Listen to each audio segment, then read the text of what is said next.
hits. And the former 5th overall pick of the draft, John, has fulfilled the hype here in his 5th year. He has. It's been a great year, and really the command early on the sinker is going to be a key in the first inning, but look for a lot of breaking balls to be successful.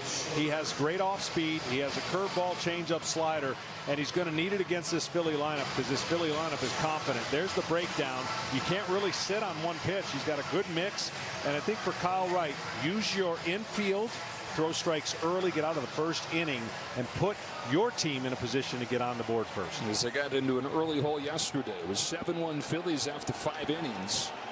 As the Phillies took game 1 7-6. In the postseason for the first time in 11 years. They're 3-0 in this postseason after sweeping the Cardinals in the wild card round and taking game 1. Off we go in game 2. That's ball 1 on Kyle Schwarber. Well, the Phillies have done this perfect start to the postseason with an offense that we talked about off at the top is doing it unconventionally in this era. Yesterday, they had 12 hits. They didn't have a home run. They had a couple sacrifice bunts. They had a couple sacrifice flies. And they've also done it, John, without 2 guys at the top of the order in Schwarber and Hoskins doing anything. Yeah, that's the scary part. If you're facing a team that's beaten you and have obviously gotten this far without some of their key components getting hot. Schwarber pulls one in the ground, and Kyle Wright does induce a ground ball for the first out of the game. And we take a look at the starting lineup sponsored by Ally. Schwarber grounds out. Now comes Hoskins, and it's JT Realmuto. Bryce Harper's gotten it going the last couple games. Nick Castellanos 3 hits in the first game of the series. Then it's Alec Bohm at third. Brandon Marsh in center field. Gene Segura's at second. And Bryson Stott makes his first start of this series. So there are the top 3 guys in the order, what they've done in the postseason so far. Hoskins a double yesterday. He's 1 for his previous 30. Strike 1. A tight pitch there from Wright.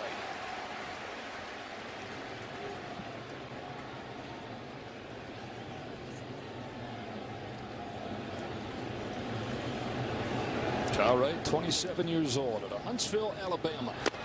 Sinks one to the knees, and it's 0-2. And John, you've watched a lot of Kyle Wright through the years. You can tell really early on if he's got it or not. Yeah, if he's got a quiet front shoulder and that sinker stays on plane, it's going to be hard for the Phillies to lay off of that if his front shoulder stays locked in. Because what that allows him to do is pitch off the height of his sinker, which is going to be down, and then that curveball, slider, and changeup becomes a devastating pitch. And the hardest part of any sinker ball pitcher is to stay calm with your left shoulder and not try to be too aggressive. Grounded that's fair. There's Riley. 2 up and 2 down and a couple groundouts. How's this look? Yeah, so what you look at is you look at that front shoulder. That's kind of like the sight for his fastball and pitches. That's staying right there. If it falls too far to right to the first base side of the rubber, that means he's peeling out of it and it's going to be flat. The ball that was hit to Riley, the only place he could have hit that ball based on where the fastball sinker was exactly that. And that's what he's hoping to do. Wheeler's going to have an opposite. It's going to be fastballs up, curveballs, where Wright's going to want to pitch down and get more ground balls. 2 up, 2 down in the first inning. There's a strike on JT Realmuto. What's interesting, John, is Wright, early on in his pro career, he tried to be a little more like Wheeler currently is. He was throwing 4-seamers up. He was throwing more sliders, and he said, you know what, enough is enough. I'm going to go back to what made me the 5th pick of the draft, what helped me dominate in the SEC. That is that sinker, and that is that curveball. Yeah, information was overriding what he was good at. He was following the information of analytics. It got him out of his game. It confused him. He lost his confidence. He's gained it back this year. 0-2. Got him. What a first inning for Kyle Wright. Miles away from here. He grew up rooting for the Braves, watching the Braves on TV every night. Since putting on a Phillies uniform, he has dominated Atlanta. In 10 starts, he's got a 2.04 ERA. He made his postseason debut in the first game of the wild card round. Dominant there as well. 6 1/3 scoreless innings. And he and Nola are the reasons that the Phillies felt like if they could steal game 1, they had it teed up just how they wanted. Yeah, he's a powerhouse fastball. Throws a ton of fastballs to right-handed hitters, but he throws a lot of fastballs up in the zone. zone. Watch for his front leg and how it comes down and lands. If he's connected with his lower half, it's going to be a tough night for the Atlanta Braves. There's the pitch mix. A lot of fastballs, good curveball, and then he's got that slider, and he mixes in a two-seam fastball.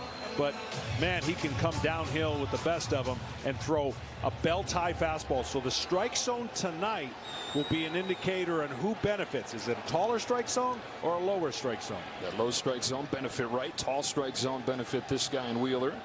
And that is where teams have attacked Ronald Acuna Jr. lately. Those fastballs up. Hasn't quite been right. Looked a lot better yesterday, though. Had 3 hits. He gets a high fastball to begin. Chops it to short. Bryson Stott's low throw is dug out by Hoskins.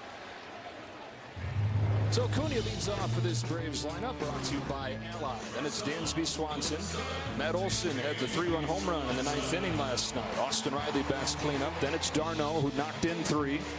Michael Harris, the rookie, bats 6th in center. Arcia, Ozuna, and Rosario, those 2 guys at the bottom of the order getting their first starts of this series. And then tonight's also going to be who wins the battle of the inside fastball. Wheeler likes to throw a lot of inside fastball. That's the sweet spot of Swanson, although he did not make much contact yesterday. Look for him to be aggressive early on fastballs. Got a fastball, took it for a strike. Brian Snitker said yesterday was a perfect snapshot of what has made Dansby Swanson an all-star player. He goes 0 for 4 to begin with 4 Ks. First time in his postseason career he strikes out 4 times. And then he tried to start a rally in the 9th inning with a base hit. Just that mentality. And Brian Snitker said that he's the most mentally tough player he's ever been around. To have the 4 strikeouts, bounce back, kind of a snapshot of what his career's been like. Yeah, it's been, you think about it, not many players get drafted #1 and go through what he went through. Wow, Wheeler blows him away on 3 pitches, his first strikeout of the night. Now the man that will determine that strike zone you're talking about tonight is Nick Lentz. Crew chief Bill Millers at first will have the plate for game 3.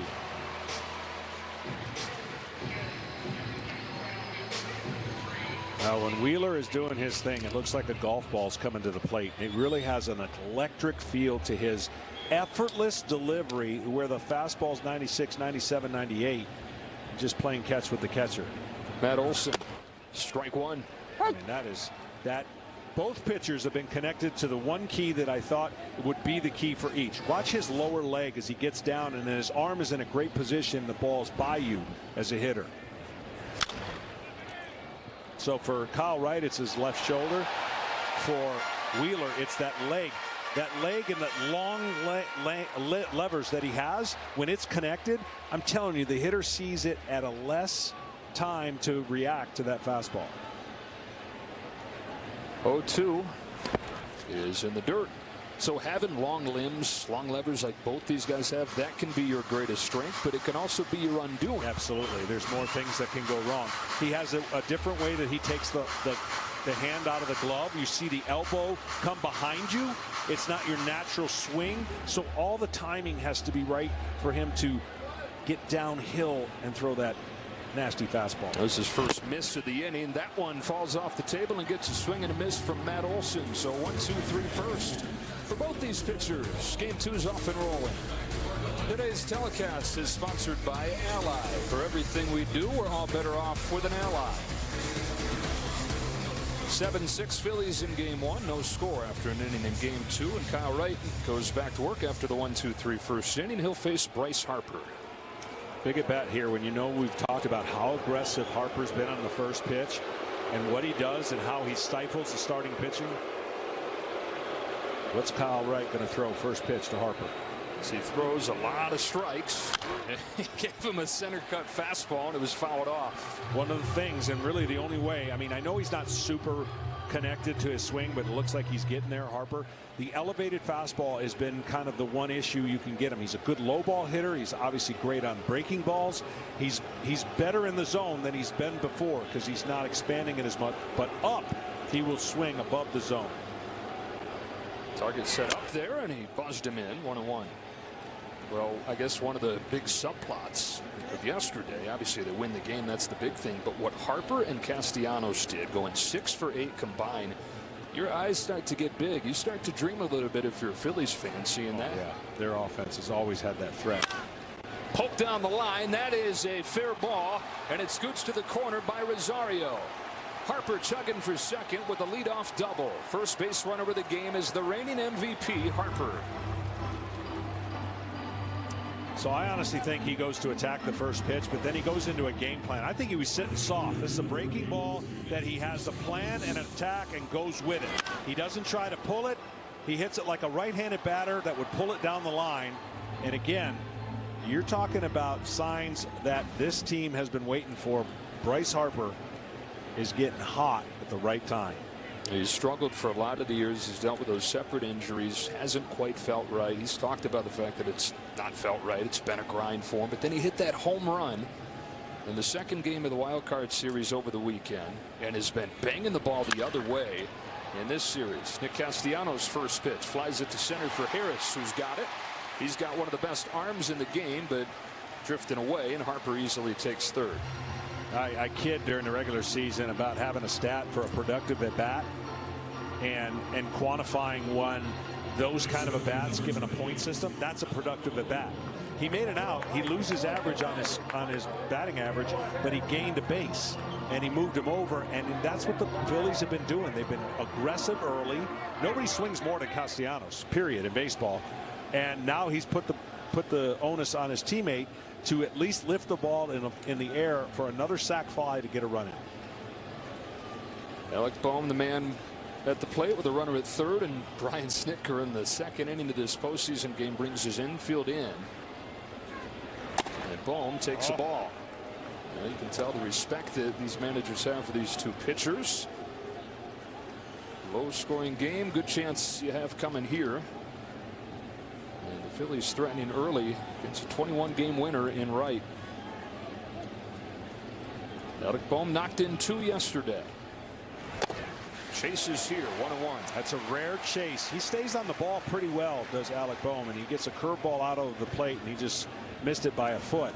And the first pitch was a sinker in, and now he throws a breaking ball away. And of course, Kyle Wright's thinking, how can I get a swing and a miss, a strikeout here, or a soft contact, with an aggressive Harper at third. On a 1-1 pitch, Bohm puts it in play. Harper started to come home and then stopped, and Olsen took it to the bag. That's as good as a strikeout. And 2 gone. It'd have been very interesting to see if the play at plate would have happened, because Harper took a pretty good break, and then just that hesitation cost him to go back to third base. Now, you either have one of 2 plays on. You have the contact play where they go immediately, or you're going to read the ball. That looked like he was reading the ball more than the contact play. The contact play says, I got 2 hitters. I got 1 hitter, basically. As soon as he makes contact, I'm going home. Otherwise, I've got 2 hitters to drive in the run if he doesn't hit it past the infielders. It's up to Brandon Marsh with 2 gone in the scoreless second inning. The local guy from Buford High School swings and misses. His right back foots that curve.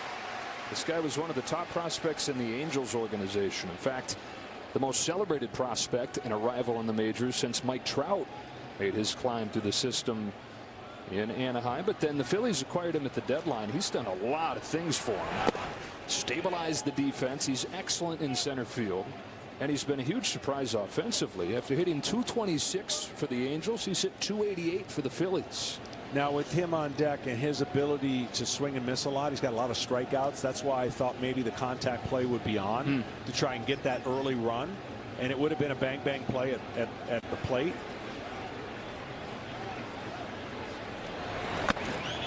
It's not a disrespect thing when the contact play's on, meaning the guy on deck. You're relying more on the contact for the guy than the guy on deck to get a 2-out hit. But given who was at the plate and who was at third base,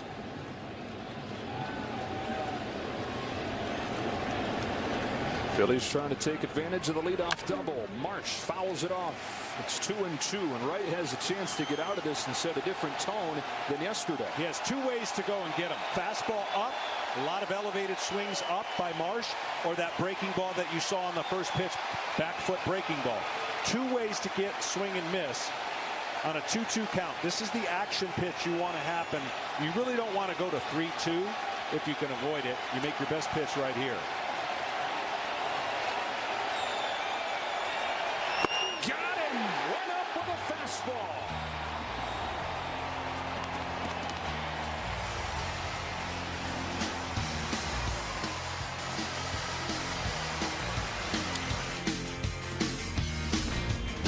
Johnny, this is sweet so far. Both these guys look really good. And let me tell you something, what I'm impressed about. This is not the normal routine. They waited 3 hours, right? They got out of their routine, but it doesn't bother either one of them. So that tells you about their personality and their ability to just roll with it. Wheeler went 1, 2, 3 in the first inning on 8 pitches. Austin Riley attacks the first one here and fouls it off. This kind of pitcher, when you're facing a guy like Wheeler, you cannot have a big swing. He's going to beat you. The hitters that have the chance tonight are the ones that have the shorter, compact swing in the zone. Because if you're trying to lift the baseball or hit it super hard off this guy's fastball, you're going to swing and miss a lot. Riley has a home run against Wheeler in his career. Takes sign away. 1 ball, 1 strike. Here's one of the guys you're talking about off of the top, though, that has to be better for the Braves.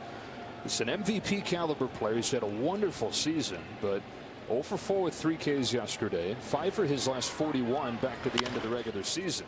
Here he gets sawed off on a bouncing ball to stop. Gets rid of it in time for the first out.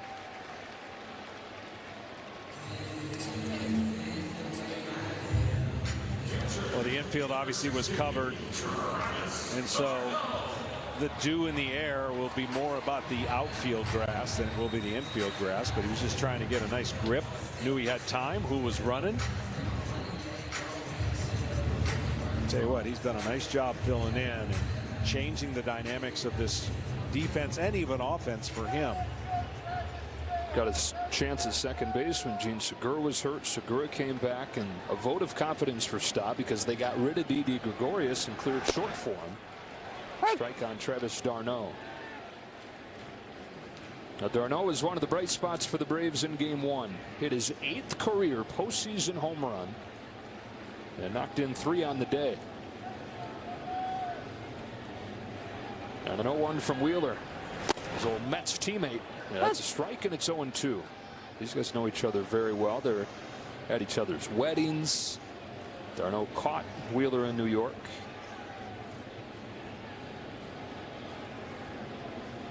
And now they face off here in the division series. He waits on a fastball and swats it to first. That's caught by Hoskins. I don't know if he waited or if he just got there so fast he was that late. 2 up and 2 down. And if you're not playing Fox Bet Super 6 for free, you're missing out on chances to win Big Papi's money during the postseason. Download the Super 6 app on your phone now and enter your 6 picks in today's NLDS contest for a chance to win $5,000. Here's going to be an interesting matchup tonight. Michael Harris, pretty good, 95-mile-an-hour fastball and up. Pretty good up, too. And so can he be ready? Will he have the timing to time a fastball out of Wheeler? Ball 1. It's another one of those guys who, it's not just yesterday, it's a longer stretch where you start to get a little bit concerned. He hasn't looked quite the same. No, he hasn't. Long season, of course, longer than he's ever played before. Ball. And look, that's why best of 5 in the postseason is so dangerous if you haven't been there, done that, because everyone talks about what is going wrong. You went 0 for 4. Like, the narratives change so quick. You have to make quicker adjustments and cancel the noise that's around. Chopper, Segura. 6 up, 6 down for Zach Wheeler.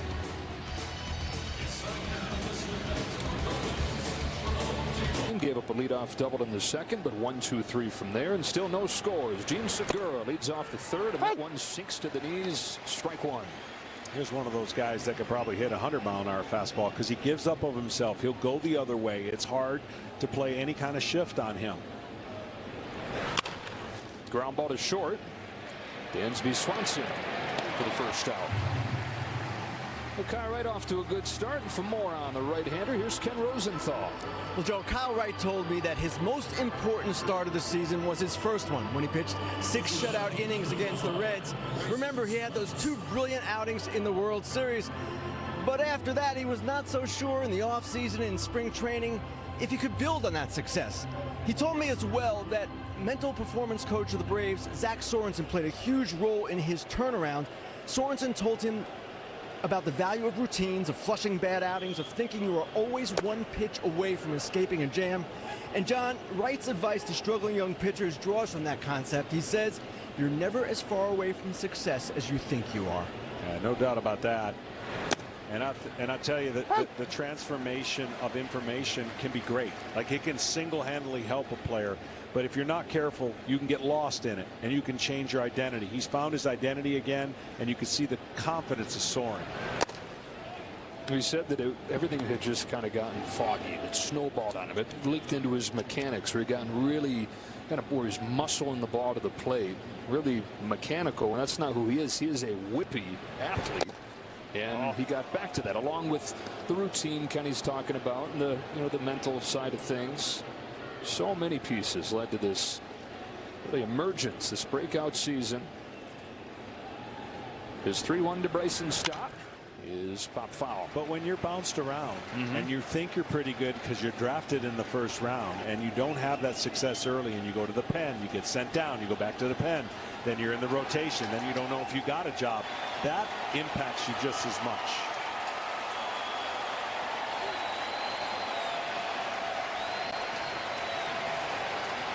(3-2) fouled off.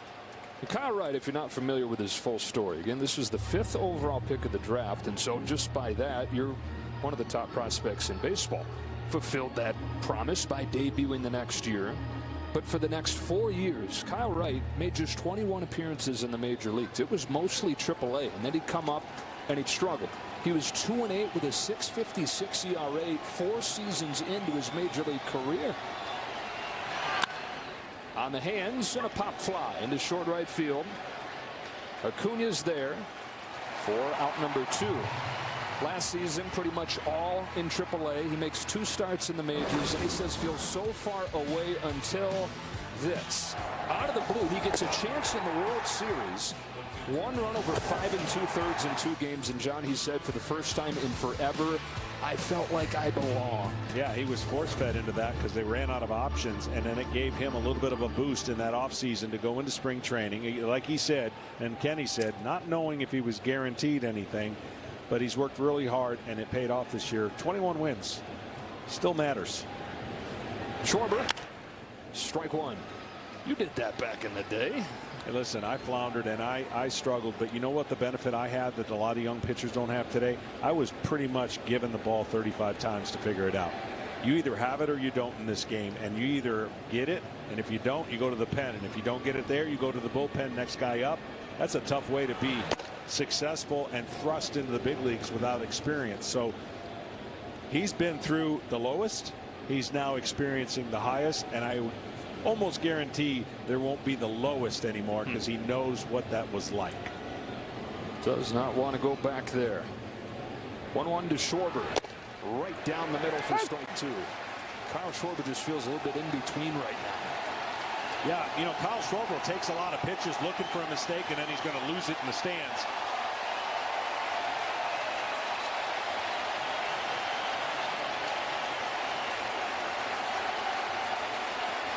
One, 2.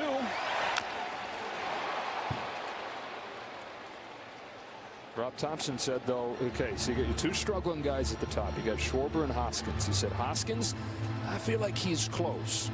Schwarber, you never know. He can look like he's a million miles away, and then he can carry you for a week or 2. He's vulnerable down. Anything down moving, he'll swing over the top of it.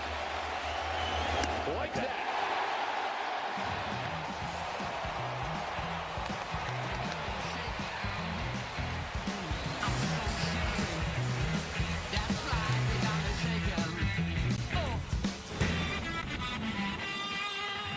Zach Wheeler, who in 10 starts against the Braves in his career with the Phillies, has a 2 ERA, has gone 6 up and 6 down here in Game 2 of the division series. Trying to pitch the Phillies to a 2-0 series lead, with the series going back to Philadelphia Friday night. This is Drake on Arcia. He's basically come out and said, my fastball is good enough. I'm going to challenge the hitters until I get in trouble. I'm going to keep the ball away against guys like him. Don't make the mistake of missing middle in. And then I can finish you off with a curveball anytime I want. High percentage of fastballs, strikes, got the hitters defensive.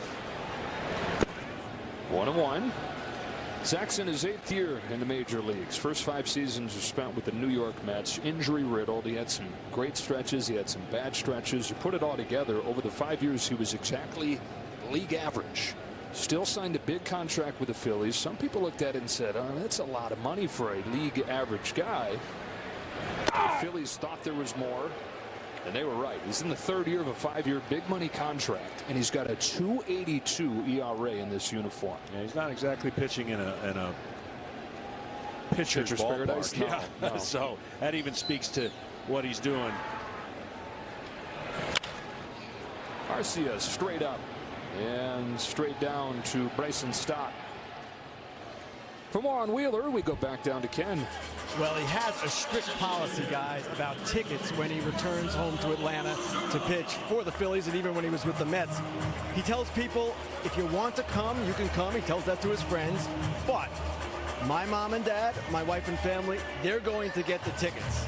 That's the deal with Zach Wheeler. I would think they get kind of out of control when you go to your hometown and try to pitch. Everybody knows you then. It is difficult, and you go to your teammates, and you hope you got some hero teammates. Hey, using your tickets? Yeah, right. Hey, using your tickets? Yeah, hey, you remember me from 2nd grade? I'm your buddy. Ozuna takes ball 1 from Wheeler. Marcell Ozuna, monster in 2020.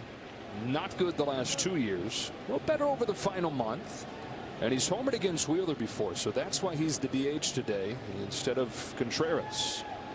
It's a tough decision for Brian Snitker, but rolls the dice here, plays Ozuna, banking on what he's done over the last month plus and that history against Zach. Well, Ozuna and the bat path that he has when he's right, that outstanding year you're talking about, he could hit anybody's fastball, especially middle in and up.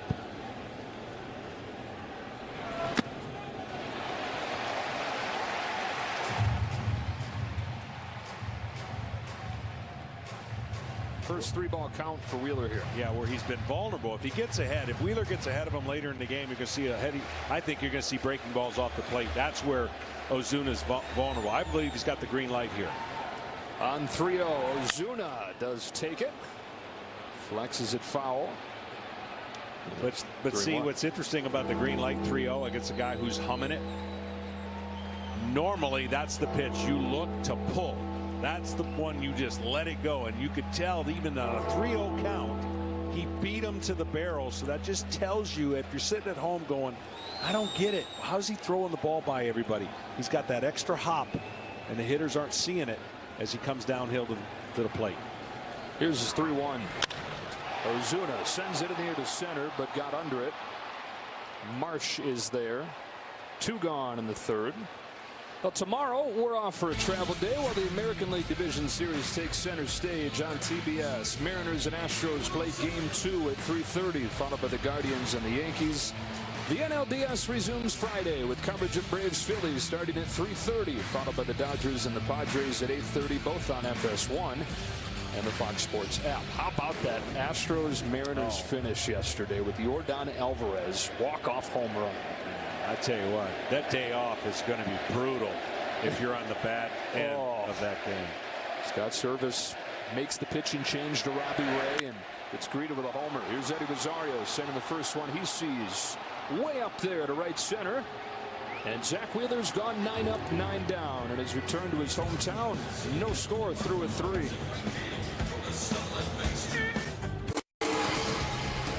Today's telecast is sponsored by Universal Pictures. Halloween Ends. Witness the final showdown in theaters this Friday.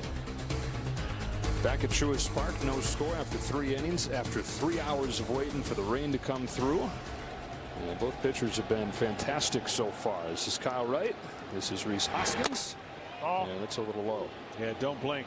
But the Phillies have come out very aggressive in this first 3 innings. They swung at 20 of the first 36 pitches that Kyle Wright threw, and that's aggressive, right? That's above league average. So they've got a game plan. They're trying to execute it perfectly. Yesterday, I almost think it was flawless. And today, they're trying to get on the board first. It was similar yesterday, wasn't it, with Fried? And these are similar pitchers in that you know they're going to be around the zone. Yeah, it's difficult to recognize spin in an area, but you've got to be ready to hit the fastball and adjust to a breaking ball that hangs in the zone. Hoskins turns this ball around to left field. Back goes Rosario with room.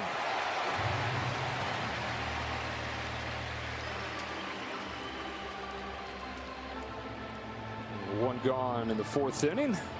It's starting to get the feel of one of those games where one swing might be the difference. Both these guys locked in.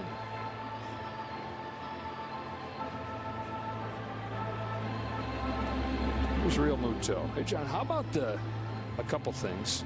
The way that this is all managed, because it's not always this clean where you know that there's weather in the forecast. Right. When do you start the game?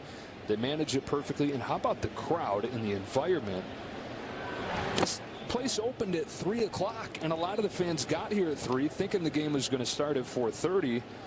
It starts 4.5 hours later, and it's jam-packed and rocking. Yeah, part of this magic they have around here, and the fans have been unbelievable, is the Battery. It's known there's a lot of things to do outside the ballpark to occupy your time, but they've had a ton of sellouts this year, drew over 3 million fans. That one sneaks through, and Real Muto's got a base hit. And you're right. I mean, this is an electric place. We know what is going to happen on Friday in Philadelphia. It's going to be probably even more electric. But everything, the field, getting it ready, everybody involved to put this show on, flawless. Up comes Harper. It's greeted like that just about everywhere he goes. Doubled his first time, 6 for his last 8. 3 extra base hits. Coming off the first postseason series win of his career. A 2-game sweep in St. Louis. Most aggressive hitter in baseball on the first pitch. Takes this one high and away. Now, the one thing that Kyle Wright has going for him is he induces a lot of ground ball double plays. And wouldn't he like one right here? But his ability to get the hitter to hit the ball on the ground is pretty high. And he's throwing that sinker down.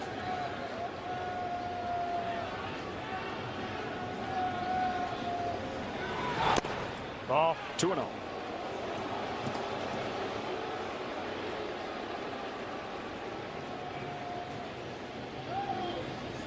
We'll see if this is the time he throws a 2-0 changeup.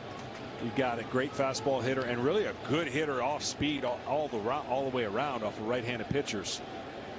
They start him off with 2 fastballs up.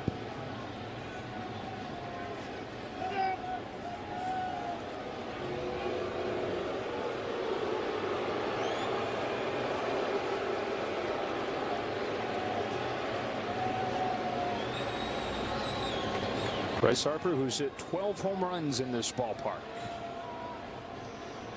On a 2-0 pitch. Fouls it off, and it's 2-1 as Wright sticks with the hard stuff. Yeah, it's a good fastball there, 2-0. That's the hitter's dream.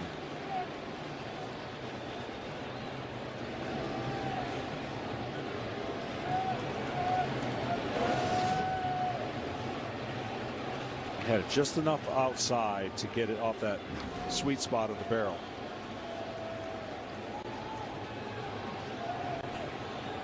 No score, 4th inning. Real Muto's at first with 1 gone. On a 2-1 pitch. Harper takes just high. 3 balls and 1 strike. Now that's a great pitch right there. If you're Kyle Wright, you're a little miffed that you didn't get it. If you're Harper, you're like, that's me. That's Bryce Harper. But top of the zone, didn't get the call. 3-1 pitch now has to be made to a great hitter.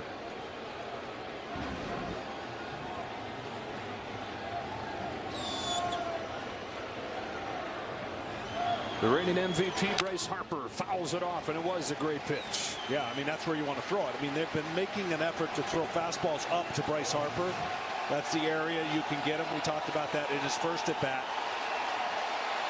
And you just wonder if that breaking ball he hit the other way kind of subdued the ability to throw that breaking ball again for Kyle Wright, which is a weapon.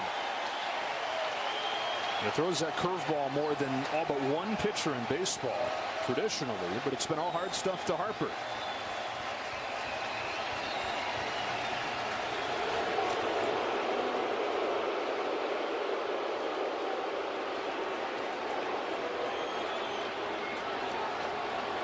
One of those 12 home runs in this ballpark for Harper was against Kyle Wright.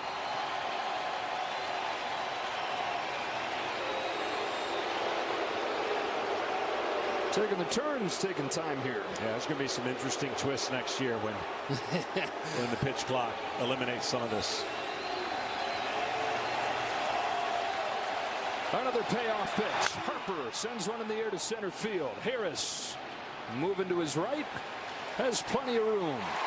And Wright wins that long battle with Harper. 2 gone in the 4th.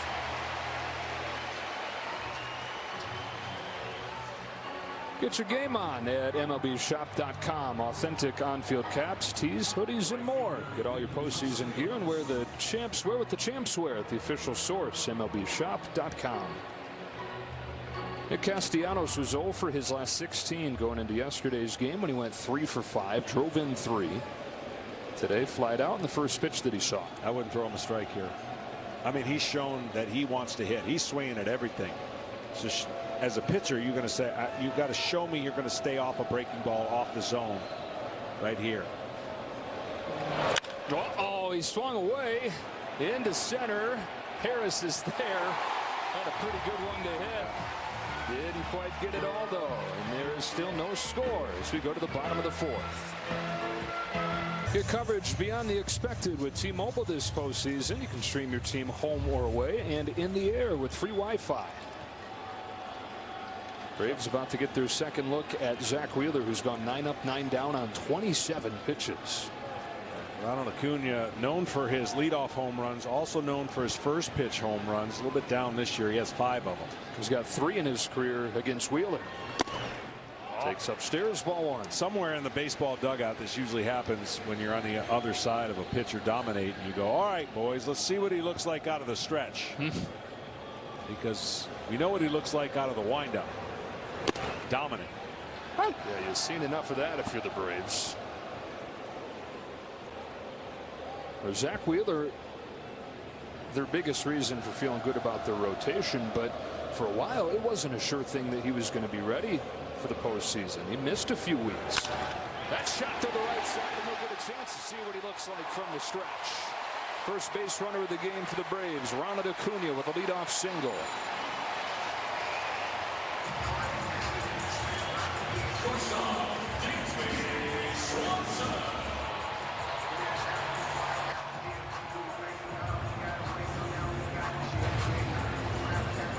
So Acuna with his 4th hit and 6 at-bats in this series against Wheeler, who missed a month with forearm tendonitis. And at first it was like, okay, this will be a week or 2 reset here. Just get him ready for the stretch run. But wound up missing a full month and has looked great since coming back. Just 1 run in 24 innings since returning. That's a ball on Swanson. Well, he's not the fastest to home plate, but when he's got a catcher like the catcher he's throwing to, Realmuto, shuts that threat of a very, very good, aggressive base runner when he's healthy, and Ronald Acuna. 29 stolen bases on the season. It's interesting that he has that many because we know about the torn ACL last year. And he's talked about that knee bothering him at the plate as the year has gone on. But you see the running numbers, and looks like he's fine. Well, the one thing they've told him to do, and just when you got an out, you don't have to full sprint it down. Use your opportunities for that knee. Swanson lifts one to center, but he got it off the end of the bat. Marsh. 1 gone in this 4th inning. Here comes Matt Olson. In time for a player resume sponsored by Indeed. Olson went through one of the roughest patches of his career late in the regular season, but started to figure it out over the last week. Homered in the 9th inning yesterday. His 7th, John, in his last 10 games. Yeah, you know, he has an unorthodox style. Like, not everybody would teach this kind of batting. You have the hands up, and it looks like you could really get the ball up and in on him. And really, he likes the ball up. But he made an adjustment with his hands, which a lot of hitters will do. They always get a little bit. When you lose the separation of your hands in your lower half, it feels funky, and the timing's off. It looks like he's getting better connected with that really kind of unorthodox style of hitting.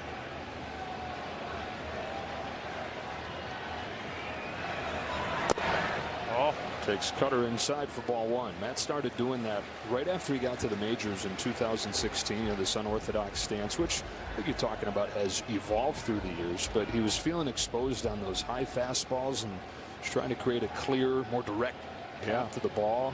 First time he tried it out in the cage, the hitting coach looked at him like he was crazy. He said, look, I know this looks weird, but it felt right away. Knew that he unlocked exactly that feeling he was looking for, covering that high pitch. Strike called, 1-1. So he's always going to be a solid player. There's enough tools there where he was going to be a solid player. But Matt would tell you, without making that change to this unorthodox look, probably wouldn't have become who he's become. Yeah, I mean, there's not going to be a high average per se with him, but there's going to be a lot of power and extra base hits. And so he sacrifices a little contact with more power in his style and approach at the plate. On this 1-1 from Zach Wheeler, swings and misses at a high fastball. Yeah, I admit, the first time I saw him, and I'm thinking if I was attacking him, there's no doubt I would go up and in. And I saw him turn some up and ins and some up fastballs in the Oakland Coliseum, and I'm like, well, there goes that. I guess that isn't the right theory. Yeah, last year went from being a good player to a great player, an all-star for the first time, hit 39 home runs. Drove in 111 and then traded to the Braves right after the lockout lifted. That was the first step. The second step was signing an 8-year extension the next day. And then he showed up. This is one of 2 players in the majors, along with his teammate Dansby Swanson, that played in every game this year. Yeah, the Braves had a theory of we're going to play our guys, and we're not going to really adhere to the normal or guaranteed rest. And it's proved well for their position players. Shoots one down the line to left, peeling to the corner, and just foul. And see, that's the one area he can beat you now because he's so strong. You throw a fastball away, and it's not off the plate, and it covers the plate like it did right there. He's still strong enough to hit a ball the other way for a home run. Nice catch. Wow.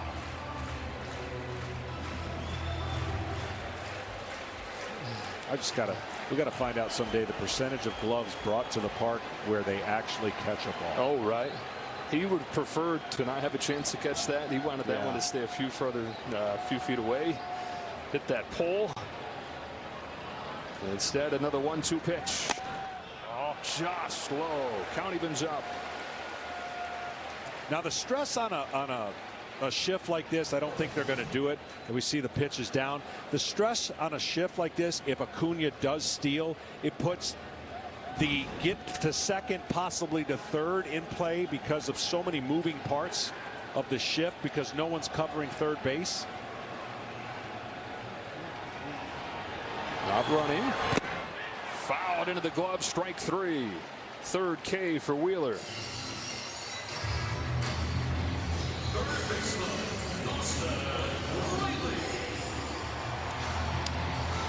And there's the breaking ball. I'm telling you, you got to get ready for 95, and then that pitch. Good luck. You got to recognize it soon that it might be a ball to try to stay off of it.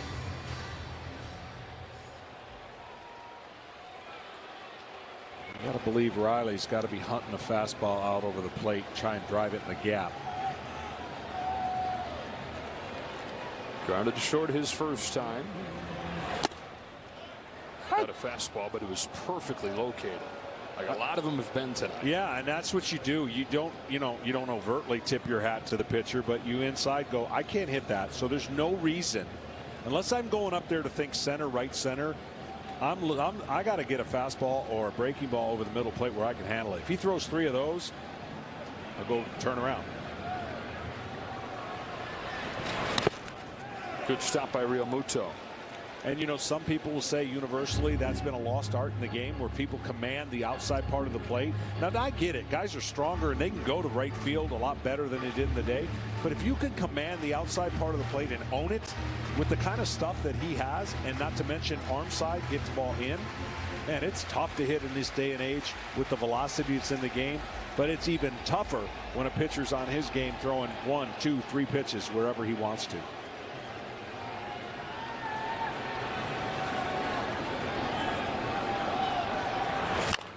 Off the end of the bat, bounce to first. Hoskins feeds Wheeler, who gave up his first base runner of the game, but then set him down in order and no score after 4 innings in Atlanta.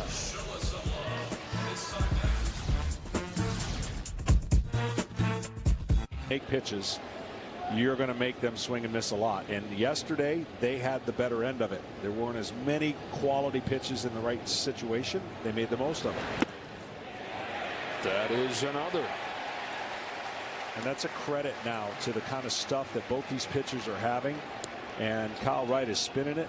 He's throwing his fastball for strikes. And we already know Wheeler is dominating with his fastball, no matter where he throws it.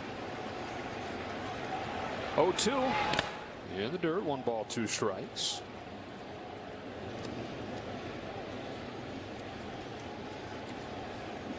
Phillies yesterday had 12 hits.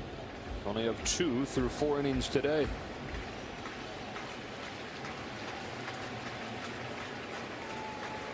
The 1-2.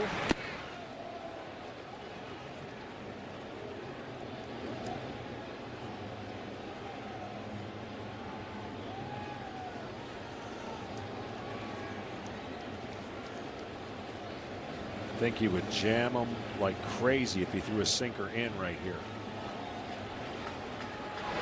Hey, good call. I mean, you have him leaning out over breaking balls, leaning out, leaning out. You reel those eyes out as a hitter, and if you make that quality pitch in, he really, I mean, he did what he could with that pitch. Now, after you've shown that pitch in, you can go back and change the view a little bit. You go back to that breaking ball that he showed the inability to stay off of.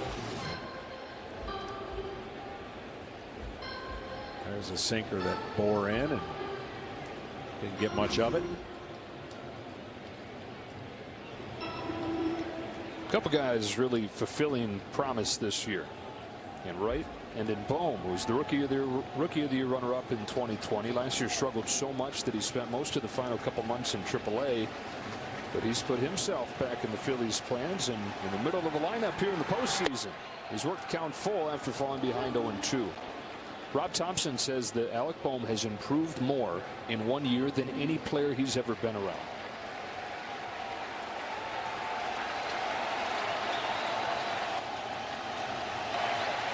Three-two. Into right for Acuna. Room in the corner to get it. 1 gone in the 5th. Join Fox Sports and executive producer Mookie Betts as we celebrate the extraordinary life, legacy, and pioneering spirit of Jackie Robinson. Their groundbreaking all-new documentary, Jackie Robinson, Get to the Bag, premieres tonight on FS1 after Game 2 between the Padres and the Dodgers, which is set to begin shortly. Movies Dodgers took the first game last night. They've got Clayton Kershaw going in Game 2 against Yu Darvish. That is going to be a similar game to what we're seeing right now. Brandon Marsh takes the ball. The Dodgers have had a really hard time hitting Yu Darvish since he's gone over to San Diego. Clayton Kershaw spent some time on the injured list this year since coming off his most recent stint. 5-0 with a 1.54. 2-0 on Marsh. Only signs of rushing the breaking ball in this inning after he got 2 swings and misses. He really has kind of pulled that breaking ball off the zone and not been close enough to entice the aggressive hitters of the Philadelphia Phillies. So now make that adjustment.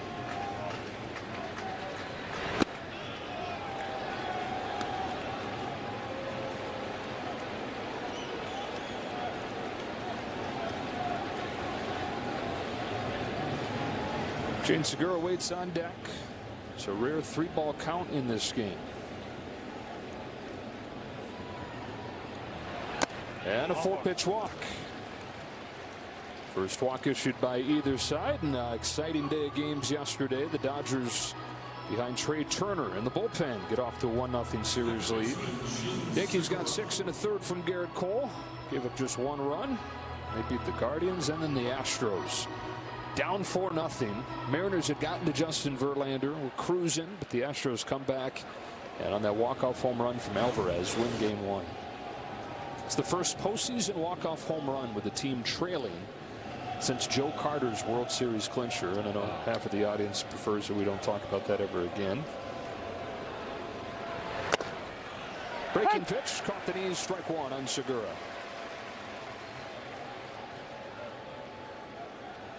It's called economy.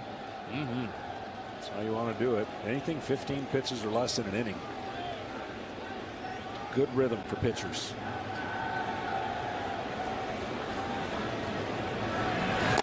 Oh, and 2. Couple good curves from Kyle Wright.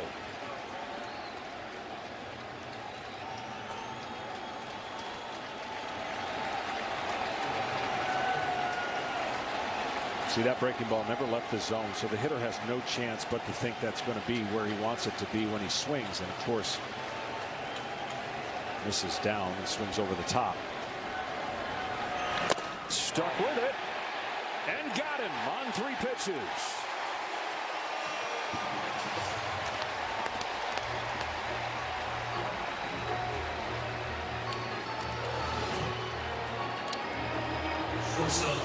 That's just tight and coming out of his hand looking like a strike, and then nowhere near it when it ends up. You know, if Kyle Wright or even Wheeler threw an 82-mile-an-hour fastball but had the secondary stuff they had, it'd be a different story, because now you can start eliminating. You're not fear that you're going to, each hitter does, no hitter wants to get beat with a fastball, and they're going to be fastball eccentric first and then try to adjust off of that.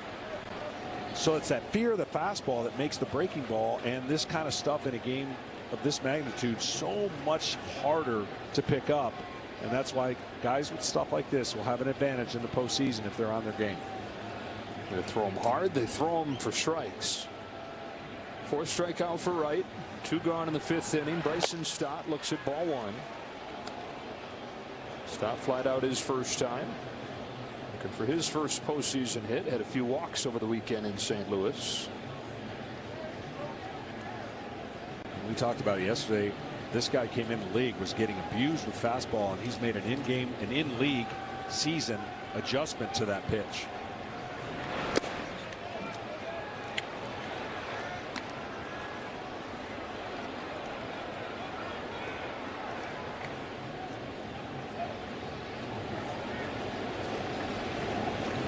As he's done that, he's shown an ability to do what you got to do this time of year, and that is hit the very best guys.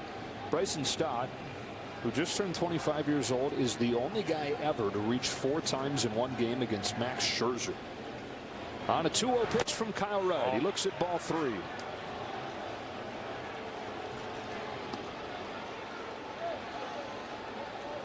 Top of the order, Kyle Schwarber on deck. Stott, the first-round draft pick in 2019 at a UNLV. Started last year in A-ball, finished with a handful of games in AAA, went to the Arizona Fall League, really impressed there. Made the opening day roster this year. Generous outside corner there for Wright, 3-1. Playoffs, you treat it totally different, but in this situation with the top of the order coming up, you've got to try to make this guy put it in play.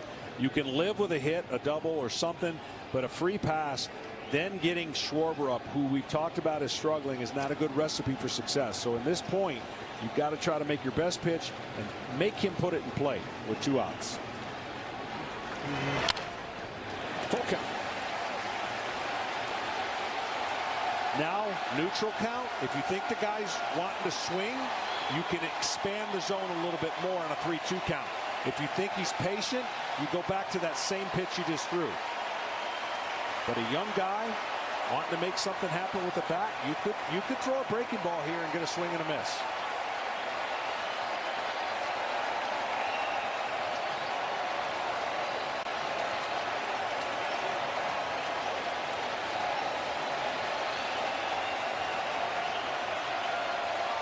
3-2 is popped up. Went with the hard stuff. Shallow left field. Riley's there to end the inning.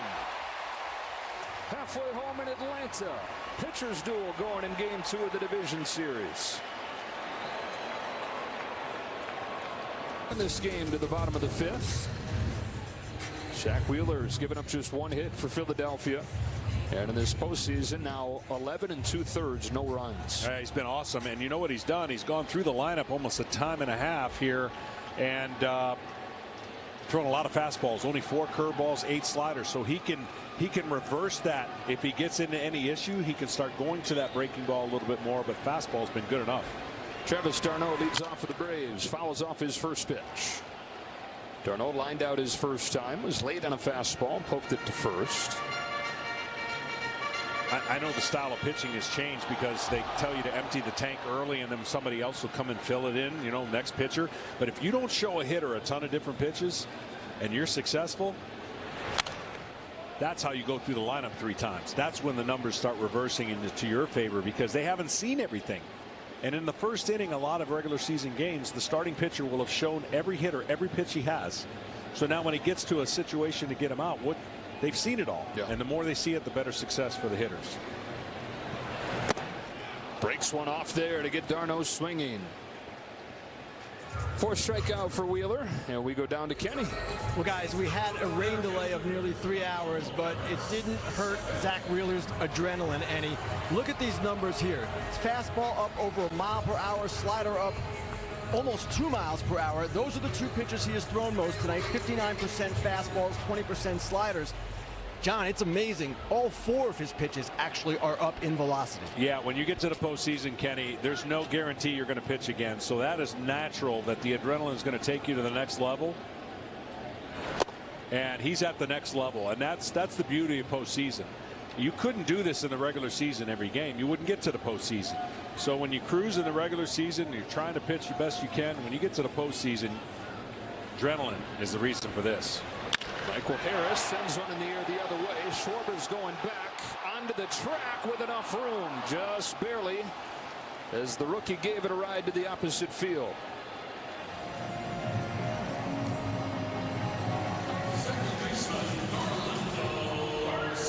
102 off of the bat. Very hard hit from Harris, but falls a little bit short. Yeah, the breaking ball up. Talked about Harris liking the ball up. And you know, the rain, the humidity, a lot of the kind of, it almost feels not a thick air, but when it's good for pitchers after a rain and the humidity of gripping a baseball. May not be great for hitters and the ball not jumping, you know, off the bat. 1 base runner against Wheeler through 4 2/3. And now Orlando Arcia takes ball 1. Arcia, an unlikely guy to have a home run against Wheeler, but he does. We were talking about Orlando a little bit yesterday, getting another opportunity with Ozzie Albies injured again. At first, it was the rookie Vaughn Grissom who was playing a lot at second base. Grissom started to struggle a little bit, and then Brian Snitker said he just kind of had this gut that Arcia deserved another chance to play there. And so he plugged him in for the final couple weeks, and he's been solid. And he's always been good in the postseason, even after struggling through the regular season, seemingly one of those guys that flips a switch once it comes October. Yeah, and it happens. You know, sometimes no fear and freedom and just letting it go gives you the success that you may not when you play a little tighter. Right to stop. On 9 pitches. 1, 2, 3/5 for Zach Wheeler. Aggressive, making it easy to bundle your home and car insurance. Nothing's been easy for these offenses tonight. No score. On to the 6th inning. So here's the tough part about postseason baseball. In a regular season game, you would never even think about getting somebody up in a game that Kyle Wright is pitching, right? But 1 game down, you can't let this game now being condensed in the 6th inning. They'll have somebody ready probably to face Harper if he gets in any trouble. Top of the order, Kyle Schwarber fouls off the first one from Wright. But that's the worst part about postseason. Like, you've given no reason. Yeah. Right. And that's the thing that you just can't, if as a manager, you just can't take, you have a shorter leash, you have a shorter series, and you don't want to go to Philadelphia down 2-0. And that is the lefty A.J. Minter. One thing the Braves do have going for them is they didn't use any of their top relief arms yesterday. Kind of that middle tier to keep the game close. And while the Phillies did use their top guys, they were all very efficient and all available tonight. Swing and a miss at a high fastball. Then it's 0-2. Because the point is, you're always either relying on your catcher or watching the evidence of your pitcher. And the evidence of the pitcher has got some electric stuff. I mean, this is a fastball top of the zone, just beats Schwarber. 4 Ks, 1 walk, just 2 hits for the Phillies. Team that had 12 last night.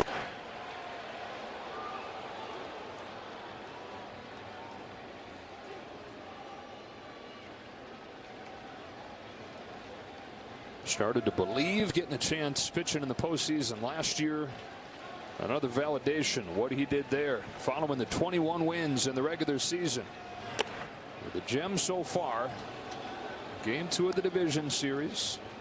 Trying to help his team even this series up at a game apiece.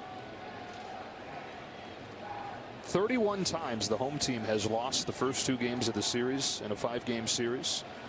Only 3 times have they then come back to win. Pretty much a must-win for the Braves. A 2-2 to Kyle Schwarber. Got him on the outside corner as the home plate umpire Nick Lentz went a few inches off there. Yeah, fastball he wouldn't have been able to hit anyway, so Schwarber is probably going to look at that and probably feel that there is no way that was a strike, and it's going to show up as it wasn't a strike. And he shakes his head before he even heard the call. Yeah, best of 5s. You gotta. I've been in so many of them, and they can change so quick. The narratives, the storylines, the articles. Oh my gosh, the sky is falling, and you just have to be able to know that your next day starting pitching can change that, or can add to it. And you mentioned that statistics. I think it's over 70%. You win game 1, you win the series. Ball and a strike on Hoskins. And it's totally different in a best of 7. Game 1 win does not probably have those kind of numbers. And it'll be interesting to see the decision that is made based on the outcome here on where the Braves go for the starting pitcher in game 3. Because you can make an argument either way. And there's some talk around the Braves that if they lose here, that he's got a wonderful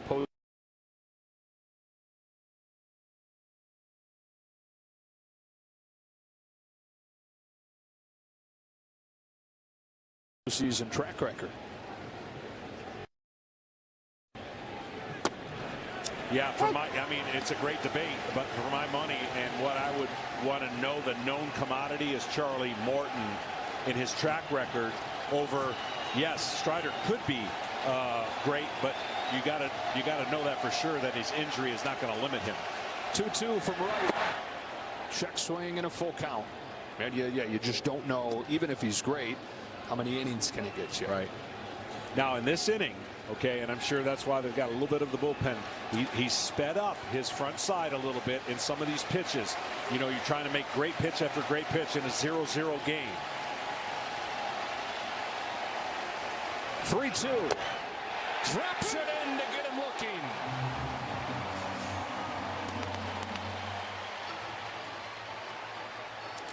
This has such late break.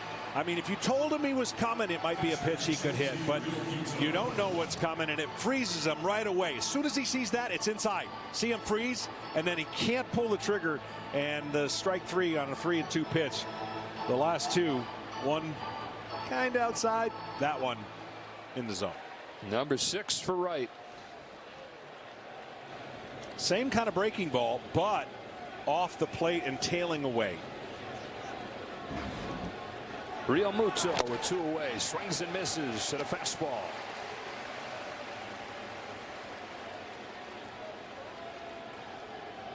Wright perhaps trying to finish his night with a flurry. It's at 81 pitches. We saw Minter Warman in the bullpen. Back-to-back Ks to open the inning. And quickly 0-2 on Real Muto. Kyle Schwarber went back to the dugout and went to the iPad to take a look at that strike 3 call. Yeah, the gift they have, they don't have to go in the tunnel and go watch it. They got the iPad that they can look at and go.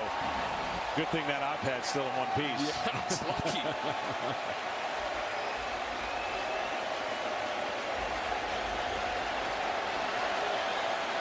Kyle Wright gets in on him. Loop shot, shadow left center, falling. Who wants it? Swanson!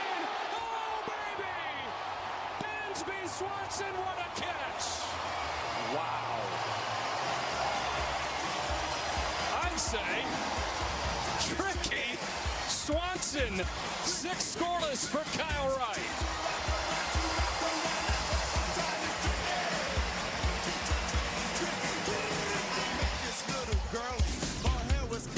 Swanson made it a moot point. Yeah, there was nobody who was going to catch this ball unless he did. And typically when a shortstop's got his back to the catcher, it's a recipe for not so many good things, right? The outfielders and him could collide, but no one was close.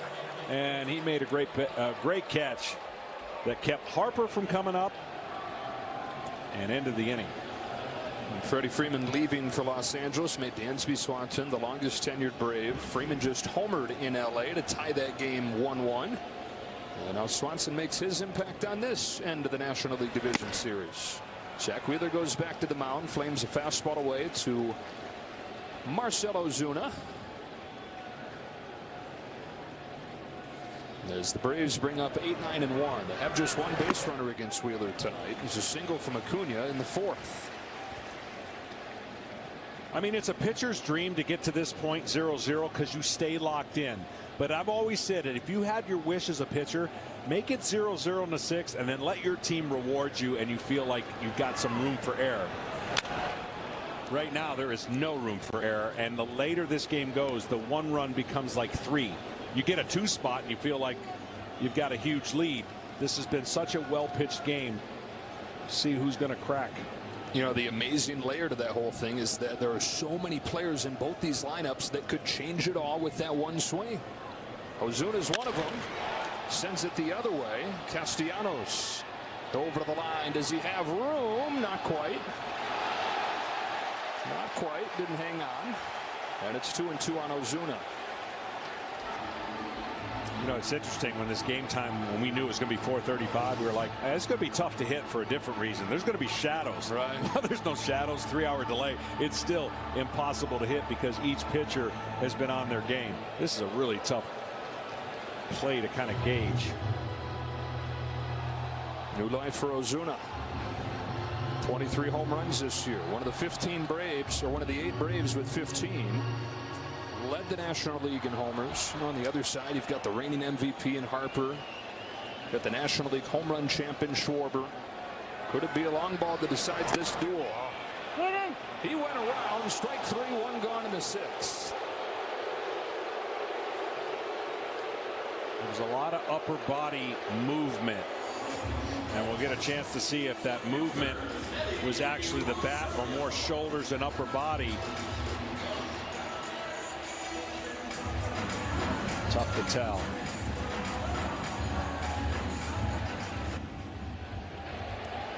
Fifth K today for Zach Wheeler, who's doing what you expect of a guy who's signed to a big money contract, getting his first chance in the postseason. 6+ scoreless in St. Louis in his postseason debut last Friday. And then tonight, doing it again. Here's the comparison, what he's done on the year and what he's done tonight. Yeah, fastball's been an uptick, and it should be because it's been awesome. And you can kind of back off your slider when you got your fastball working like that. He hasn't thrown a ton of curveballs, but he hasn't had no damage on it either. At a Rosario 0-2. Last time Zach Wheeler pitched in the playoffs in Georgia was for the East Paulding Raiders. Struck out 13 and had a no-hitter. This pitch should be nowhere close to the strike zone and still could be swung at it. This is an aggressive guy, one of the most aggressive in Rosario. Boy, it was in the zone. It was lined to center, but Marsh was there. First mistake of the game. And that's saying something when you get to this point. No runs, 1 hit. It's the first mistake. And the reason you can't make it to that guy because he swings so often that if you throw this ball and bounce it, he's going to swing at it. But he left him up 1 that he could have done something with.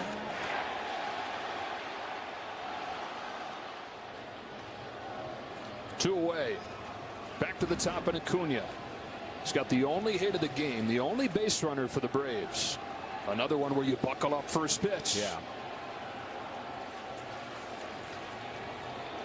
Another one that can change it in the blink of an eye. It hit him.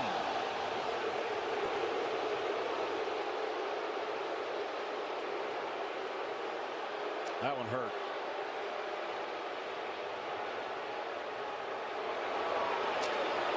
Yeah, it was 96, and that you just hope it got him in the meatier part and not that bone.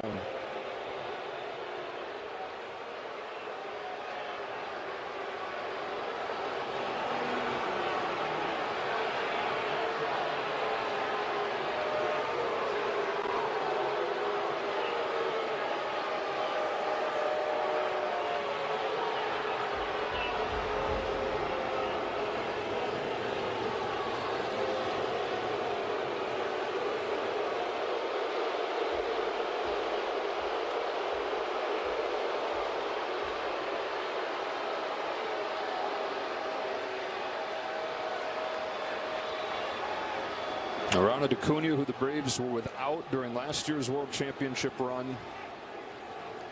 Been without the best version of him for a lot of this year. But any version of Ronald Acuna is critical to this lineup. Yeah, right now he's trying to get the feeling. It's just any kind of feeling in either his hand or wrist.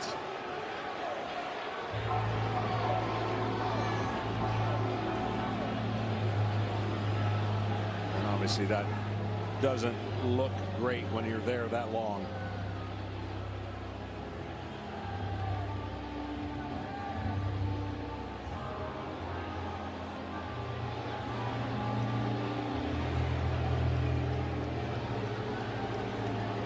Ronald was so eager to have a chance to make his mark on a postseason run. It's hard for him to sit there and watch last year, not be able to help.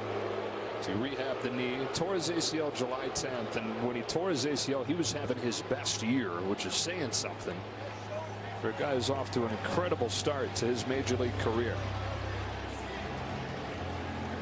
Well, you know he wants to stay in and at least do something with his legs, but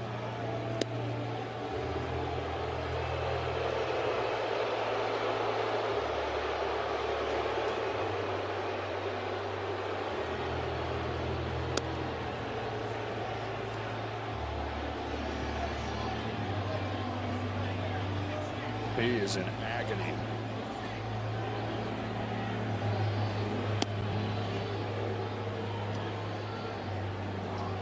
Looks like the trainers can have a back and forth here. Can he keep going?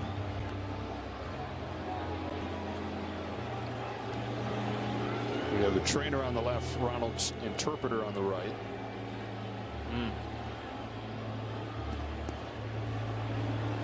And there's points to where it's hurting the most. So he hit him just on the inside of that elbow. And Acuna is going to stay in this game.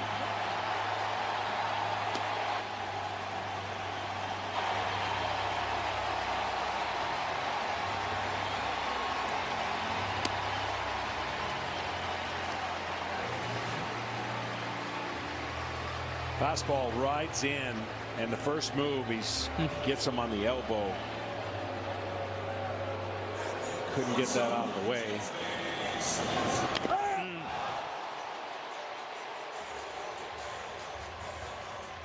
You know, those obviously, I'm sure half that time he was trying to get feeling back when it catches you in that spot.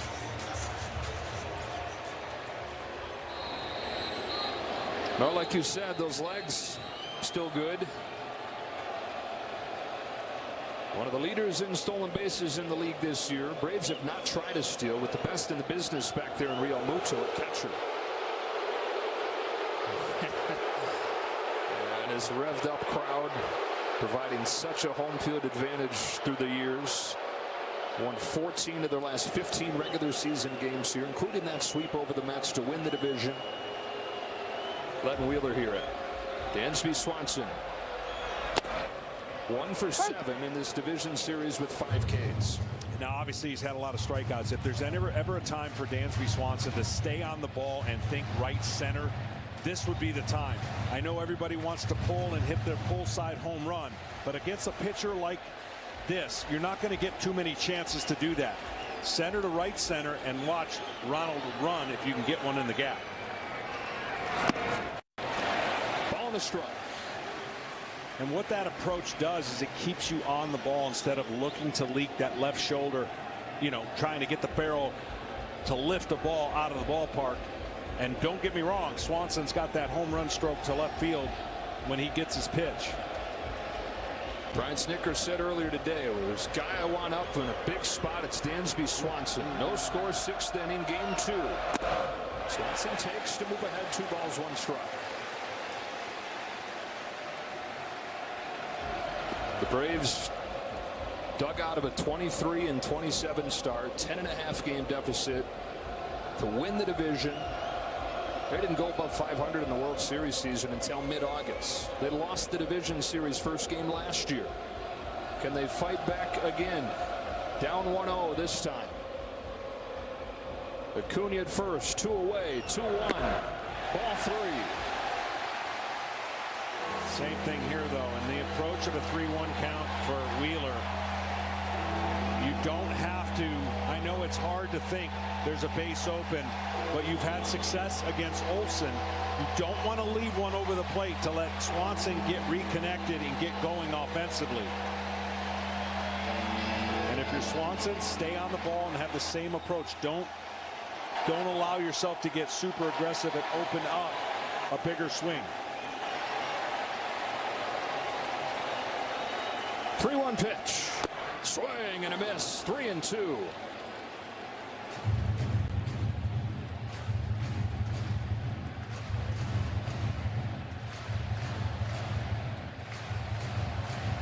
And that was the big swing trying to do damage on a pitcher's pitch. A great pitch.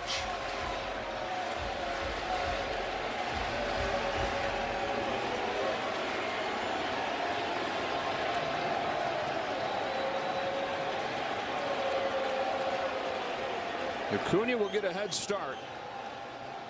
Wheeler throws. Swanson watches. Ball 4. First walk from Wheeler. First runner in scoring position for Atlanta. Let's go down to Kenny. Joe, it'll be interesting to see if Ronald Acuna stays in this game. Braves bench coach Walt Weiss just walked to the end of the dugout, tapped Guillermo Heredia on the shoulder, told him to get ready. Heredia went downstairs to warm up. All right. Yeah, if he can't throw a ball, he can't play in the outfield. So that's going to be the difference. If you can't feel, you know, throwing a baseball, then it's a liability. And as much as you want him to stay in the game, you've got to make sure you can defend. Well, the Braves hoping to squeeze every ounce out of him here. Use those legs to get him on the board with Matt Olson coming up. And you can't even let that arm dangle at this point. Olson takes a strike at the top of the zone. He's struck out swinging both times tonight.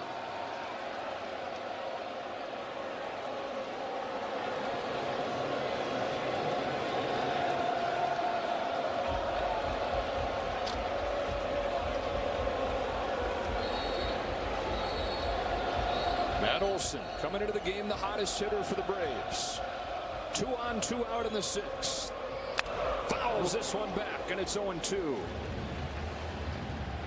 Well, tough spot now if you're Olson. I mean, you're trying anything you can to stay in there and try and hit one of those patent ground balls to the shortstop that's not there because the shift is in play. But easier said than done against a 97-mile fastball that's up and out over the plate.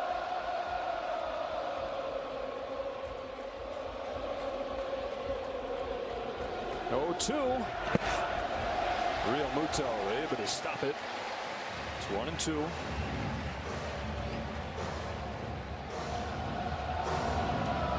This guy's one of the best, man. I mean, he controls the running game. Even though this ball, you just smother it to not let anybody advance. Playing goalie right there. But just him being back there controls the running game in a large way. Just the threat, what he can do with his arm.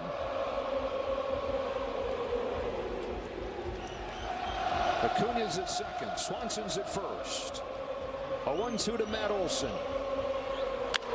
Ground ball to first. It gets by Hoskins.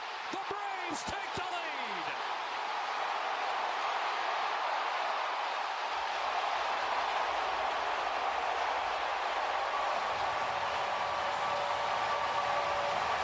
Matt Olson puts it in play with 2 strikes, and it scoots by Rhys Hoskins, scoring Ronald Acuna. And the Braves have broken through first. Well, this is a great at bat, but it's a pitch he was able to handle. He wasn't catching up to fastballs. He gave him a breaking ball, and he put it in play firmly. He hit it hard enough to where it gets by Hoskins on an in-between hop.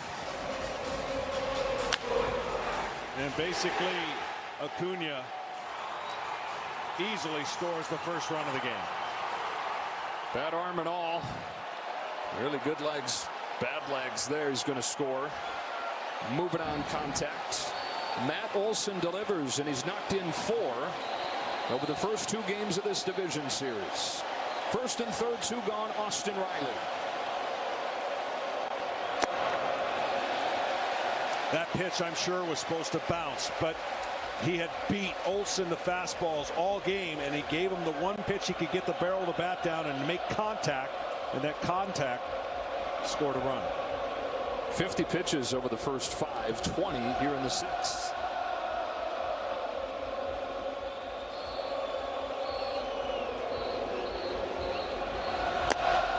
Takes back-to-back heaters up. Here's the pitch I'm talking about, and of course we pitched flawlessly, and see where that ball is. It backed up, it didn't turn the corner, and it gave Olson the ability to get down to the barrel of the bat and make that contact.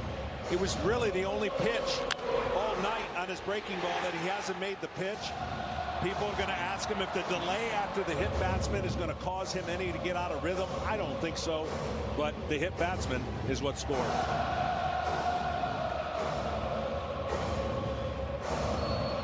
Taste of Philly, 2 outs, nobody on. Yeah, and they scored these runs. That's what Philly did yesterday, and got 4 consecutive hits with 2 outs. Yep, 5 of their 7 runs yesterday came with 2 gone. The Braves have been one of the best 2-out hitting teams all year, producing some 2-out magic here in the 6th. The 2-0 pitch to Riley is bounced gently, won't be easy. Wheeler's got to be perfect, and he's got no play. Braves putting the ball in play, and good things are happening. The home run happy Braves putting it in play and leading 2-0.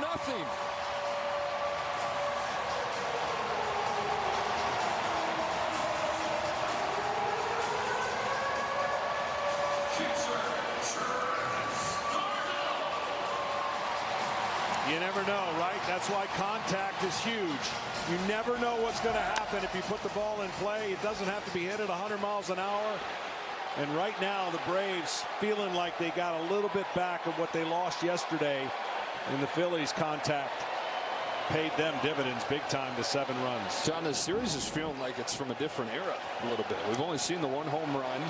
Well, it's been some great pitching. Great pitching. Teams putting the ball in play, moving runners over, taking advantage of opportunities. 1 ball, no strikes on d'Arnaud. Well, we talked about it. I felt like, you know, a lot of things on paper don't always play out. I thought this was going to be a great series, and it sure is shaping up to be that series with two teams that are totally different than when they faced each other before June.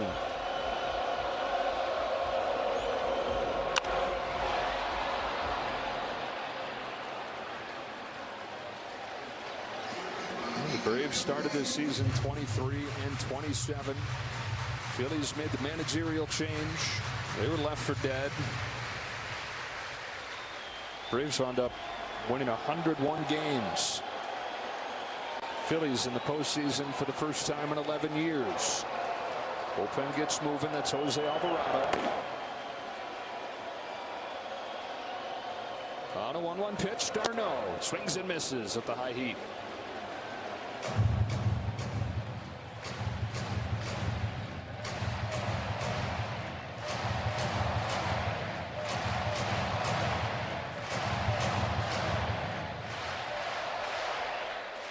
By the way, it looked like in that dugout with Kyle Wright, looks like his day is over. And the bullpen will have the rest for the Braves. 2-2. I'd say so. You're not up there if you're still in the game. Yeah, it looks like it will be Minter for Harper, who leads off the 7th. Travis d'Arnaud, who knocked in 3 runs yesterday. A couple of the Ducks on the pond here.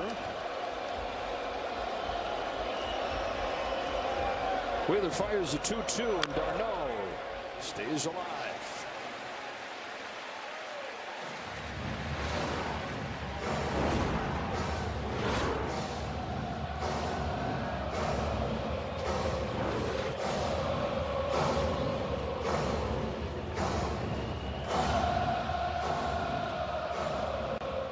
Well, this crowd understands if they want to see their team again, this is a big game. Series heads to Philadelphia. Game 3 Friday night. Game 4 Saturday. Game 5 would be back here in Atlanta on Sunday. Another 2-2 from Wheeler. d'Arnaud grounds one through, base hit center field. Olsen comes in to score. The Braves getting it done with 2 out, and they lead 3-0.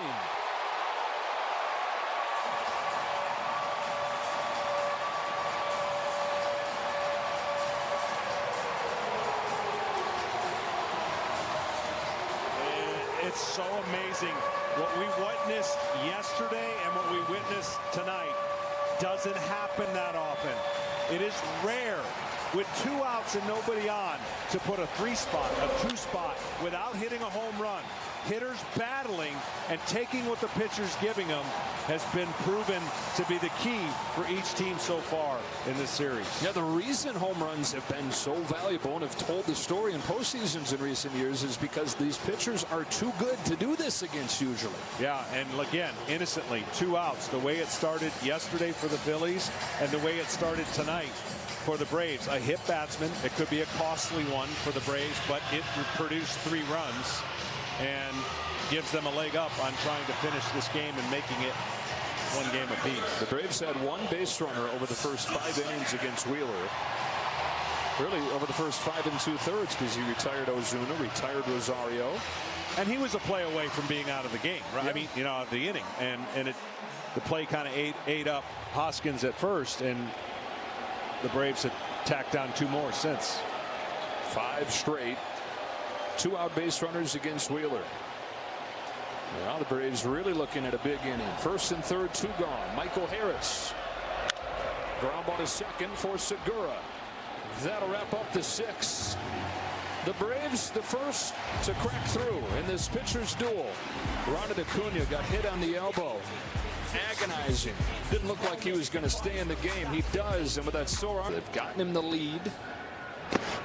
It's 1 ball, 1 strike on Nick Castellanos. Wright was awesome tonight. He was, and that's a huge answer to a good question that Kenny, you know, it's not universal for everyone that they can disconnect in a postseason game that they know is huge and important. So that's the best way to do it. It's not a great formula to come to the park and know you're going to wait 3-4 more hours. It changes your routine. And both pitchers did a great job of that tonight.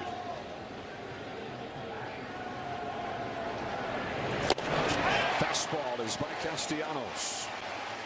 I can openly say the first time it happened to me, I got crushed. You did? Yeah, I had to learn. I mean, it was like it changed my routine. It changed everything about it. And I went out and just felt like, ugh. And you learn how to adjust once you go through it. But it's not that easy. The way these 2 guys made it look, it's not that easy. And they did a great job tonight. You didn't need any Zagnut bars or anything, did you? That's the whole thing, man. Your whole eating's messed up. 1-2.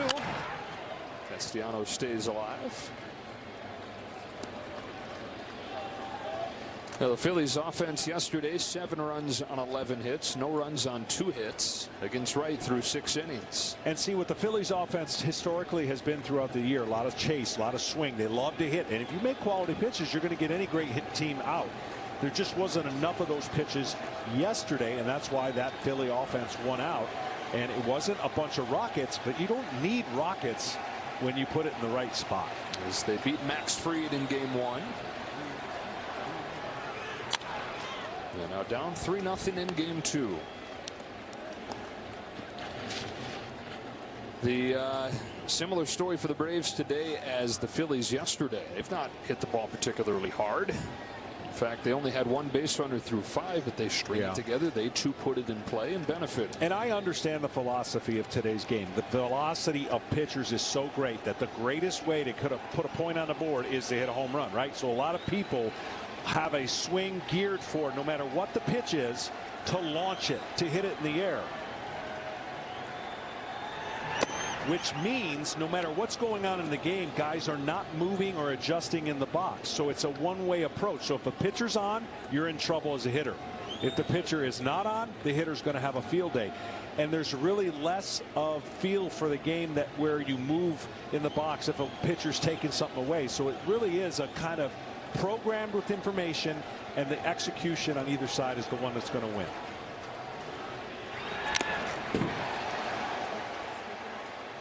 Rob Thompson told us that the Phillies had conversations about this going into the wild card series. Okay, let's be a little more connected in the lineup. Let's think team-oriented at bats. Let's think about moving guys up when we have a chance. So much so that he said, like, the bunt tries from Schwarber and from Harper last night. He's like, I want those guys to swing and do damage, but I love the intent so much. I love what that does for the rest of the lineup. Seeing the Stars do that, you don't say a thing. The Braves adopting a similar approach today, just putting that ball in play against a hot pitcher. On another 2-2, Castellanos grounds one gently to short. Swanson. Good pick by Olsen. 2 gone in the 7th, and a quick word from Roman. When it comes to your health, what you do next matters most. Roman, official partner of Major League Baseball. So to kind of finish that thought, because there's so much information that a player has to process today, they only know that information and they're really good at it, right? But if your guy has a great sinker, in the past you'd move up in the box to take away that sinking action. You want to hit it before it sinks, or he's got a great curveball. And so those things, you're not seeing any difference. That they sit in the box the same way, they're looking to slug, and that's the way the version of today's game, based on the way we have the pitchers coming in throwing gas. Inside to Alec Bohm.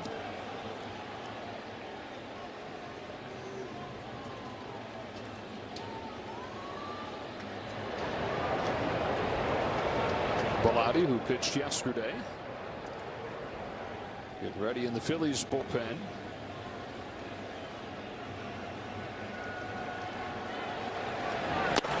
We are going to see that tested, though, next year. The processing and the slowing the game down to try to figure out what's going on. You're not going to be afforded that time. You're going to have to throw a pitch and stay in the box.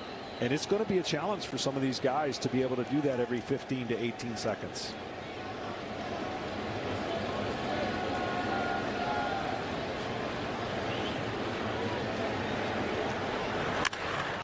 Bohm sends a fly ball to left center field. Call from Harris. 1-2-3-7 from A.J. Minter.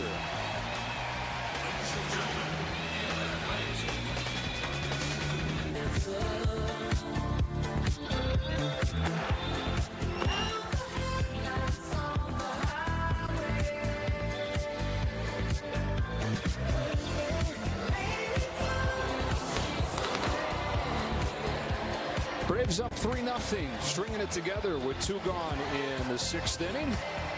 Trying to even this series up at a game apiece. They had just 1 base runner over the first 5 against Zach Wheeler, who retired the first 2 in the 6th inning.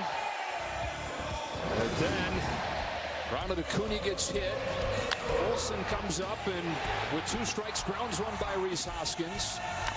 Opponents had 3 hits against Zach Wheeler in the postseason in his 2 starts prior to this stretch, and the Braves got 3 in a row, 3 straight singles and a 3-0 lead. And you said coming into this series, John Smoltz, as we welcome you back inside, hope you're having a great night, that defending champs, 14 games better than the Phillies during the regular season. You thought on paper, though, that didn't give an accurate representation how tight this was, and this looks like we're headed for a great series. I'm telling you, it's going to be a great. I don't think there's going to be any blowouts. I think these two teams are evenly matched, and you could see by the way the first two kind of chess match games have played. The hardest hit ball might have been Acuna getting hit in that inning. I mean, it's 97 miles an hour, but that's what you have to do. You got to seize the moment, take advantage, and when you get 2-out RBIs, we've seen it already. The Astros, 5 2-out RBIs, crushes comeback into Seattle. 5 2-out RBIs for Philadelphia yesterday. It crushes a team in the postseason, and the Braves got their share of 3 of them tonight. Andrew Bellotti comes on to pitch here in a 3-0 game. We go to the bottom of the 7th, and today's telecast is sponsored by Liberty Mutual Insurance. Only pay for what you need.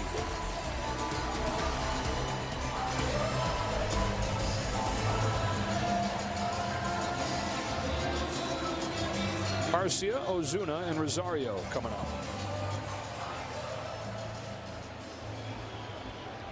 Andrew Bellotti, 3 big league games over the last 6 seasons, but the Phillies had some scouting reports on him that they liked from his time in the minors and the time between that one and here, and so they signed him right before the lockout, and he's gotten better and better as this year's gone on. Yesterday, a couple big outs for him. Yeah, yesterday the only downside is his slider was backing up, and you saw the first one he threw. He's got to turn the corner. He's got that kind of spin, and I'll tell you right now, the kind of action that he has, if he stays away from the plate, that's what makes him tough. But if he leaves one over the middle of the plate and it doesn't turn. Yeah, he said, John, he came out and he just couldn't find a feel for it, but that's been his best pitch all year. So Realmuto kept on calling it, Bellotti said, all right, I'm going to trust it. And he did throw a good one to finish off the inning. Yes. And is hoping to build off of that, because that is the pitch that's defined this breakout year for Bellotti. There's 1-1 to Garcia. It's amazing. There's no real greater pitch when you throw a tight slider, because the break is so late, it's hard to hit. But there's no greater pitch for the recipe of a long home run. If it doesn't do what it's supposed to, they call it a cement mixer, because it has the wrong spin, and that spin with the combination of the swing, the ball jumps off the bat.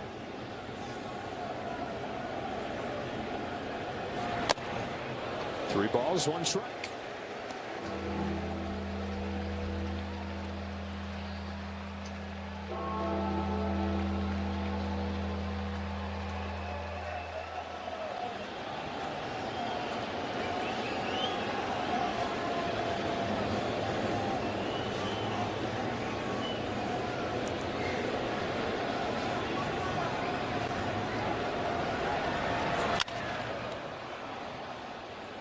Right side of the infield for Hoskins.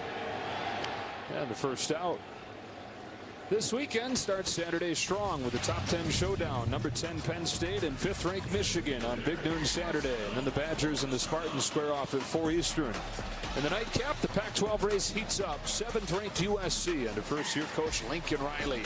Unbeaten, taking on number 20 Utah at 8 Eastern. It's a massive day of college football kicking off Saturday on Fox. Spartans, Badgers, what do you think? No, I've got nothing to say. Okay. It's we're going for the #1 draft pick this year. Oh wait, that's college. You can't do that. Yeah, that's your other NFL. That's your other football team. If only Sundays were going better than Saturdays for you. Ozuna takes a strike. You talk about a town that's going to be buzzing. I mean, between the Eagles and the Phillies. Really? I mean, that town's on fire. Yeah, only unbeaten team in the NFL. And the Phils coming home for their first postseason game in that ballpark in 11 years. Oh. Coming home, period. Because this is their 14th consecutive road game. We've not talked about that, but these Phillies finished off the regular season with a 10-game road trip. They went straight from there to the wild card round. Both games in St. Louis. Straight from St. Louis here to Atlanta. And this 5-city, 16-day trip ends tonight.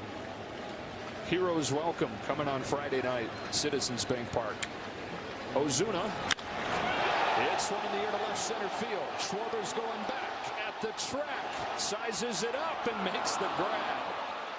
Skyscraper. Maybe that heavy air. Yeah.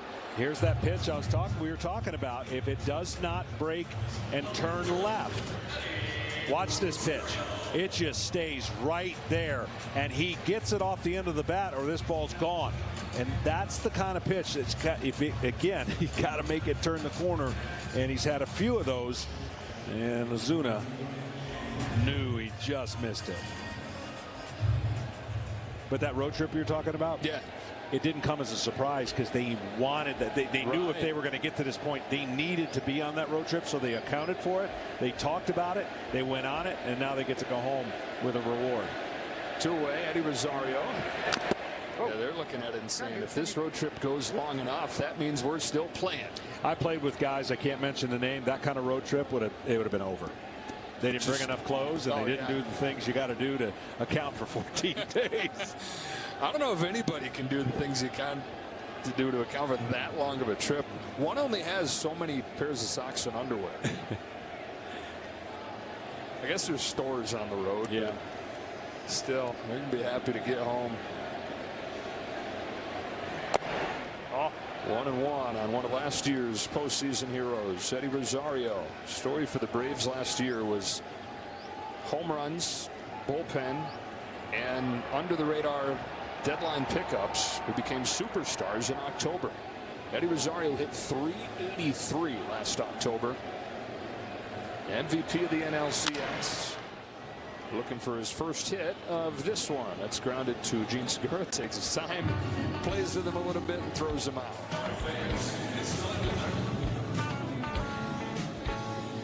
Matt Vierling, who is going to hit to lead off the 8th.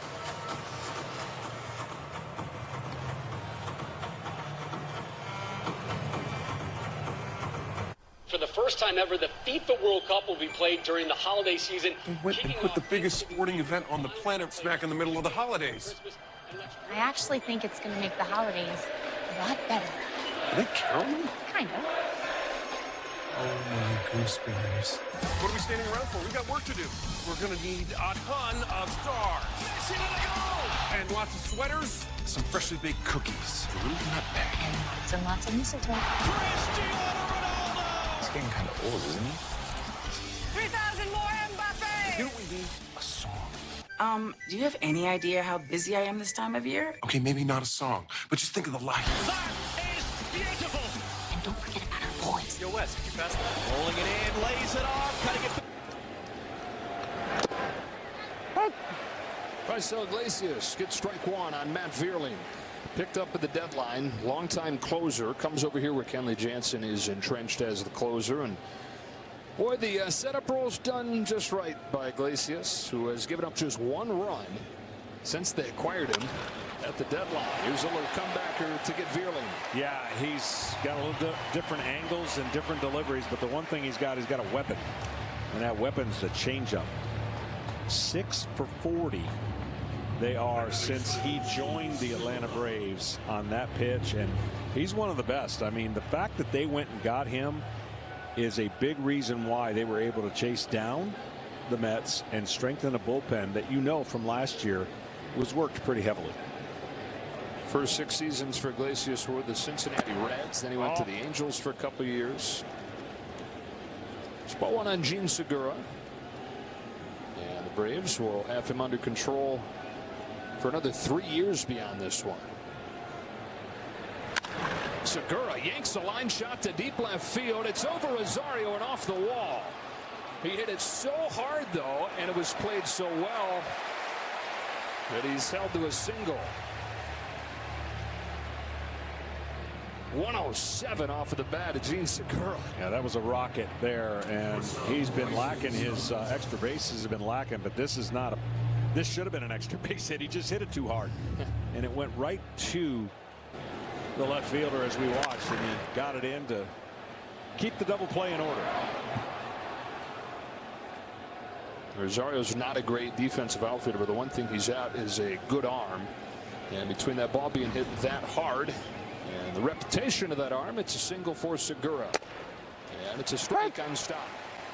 Phillies trying to set the table for the top of the order, down 3-0. They only have 3 hits in this game after they had 7 runs on 12 hits in game 1.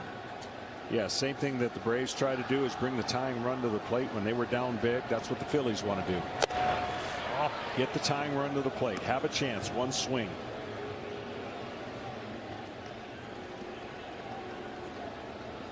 And they would love for that tying run to be the National League home run champ, Kyle Schwarber, who waits on deck.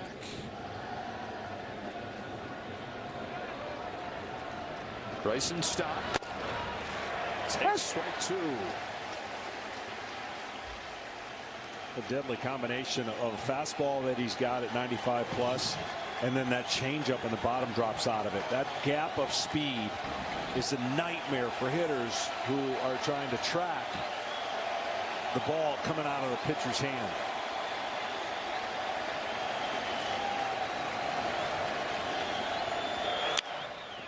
Change up, flipped in foul ground. Riley sprinting. Riley.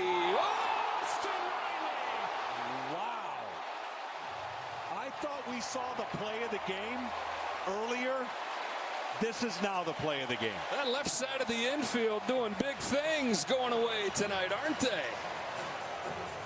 I mean, this is, you talk about the degree of difficulty.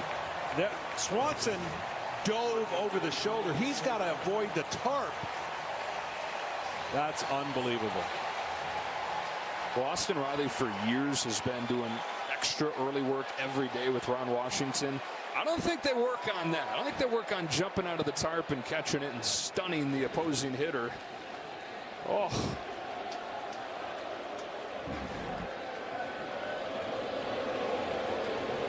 I mean, just the distance he had to cover. Look where he is. I mean, this is over 100 feet. Maybe not 100, but close to it.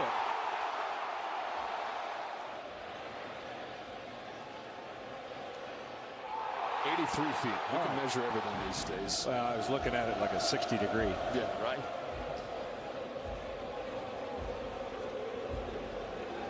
So it's Schwarber with a man on and 2 out. Figure it's only a matter of time before Kyle Schwarber gets going. He's 0 for 15 in this postseason. And you know what? If you're a pitching staff, you got to tell yourself, make it a solo. Right when he gets going, that power stroke's going to get going. You just don't want it to be with damage on the 2 guys on. Oh. Waiting for his pitch.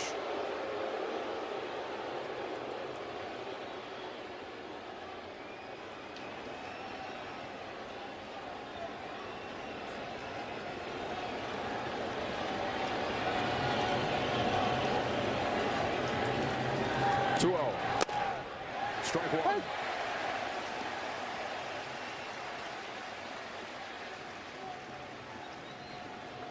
You can tell the rest helped this young man. The rest helped everybody for the Atlanta Braves, and the rest is what everybody was going to talk about yesterday from the rust stack standpoint of hitters having those 5 days off, but the pitchers should benefit from that rest, especially the bullpen, because they're going to be heavily used. Either teams that make the long run this year are going to tax their bullpens pretty heavily.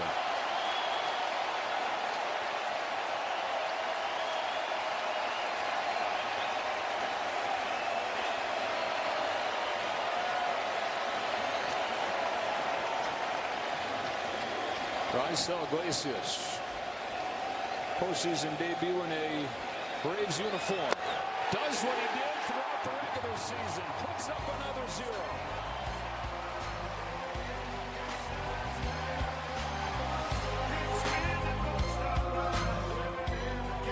Get daily lineups, live pitch-by-pitch coverage, and more in our free app with over 150,000 reviews. Download the MLB app today. A couple great catches from the left side of the Braves infield with first Swanson, then Riley. And now the top of the order for the Braves, and this is Noah Syndergaard, who was acquired at the deadline by the Phillies, pitching out of the bullpen for the first time in his career. It was mostly rotation after coming over, but as they get healthy in the rotation, it's Syndergaard out of the pen. Vierling after pinch hitting for Marsh, stays in center. Ball and a strike on Acuna.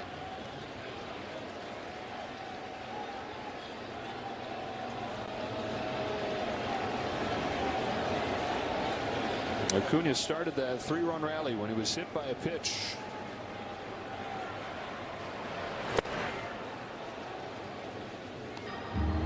Yeah, that seemed, well, a lot of people here held their breath to see how he was going to do or whether he'd stay in the game. But that seemed innocent from a standpoint of the way Wheeler was going, that wouldn't bother him at all and that the inning could end without a run. But it didn't. And he ended up giving up 3. It was the first of 5 straight base runners for him.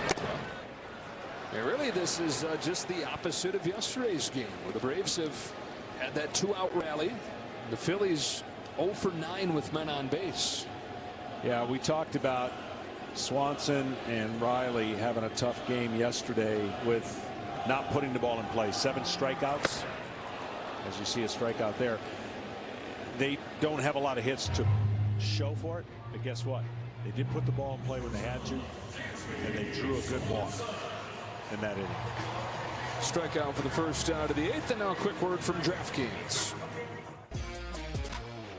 This postseason, bet $5, win 200 in free bets if your team wins. Download the app and get in on the action. And they've been awesome on defense. Those two guys.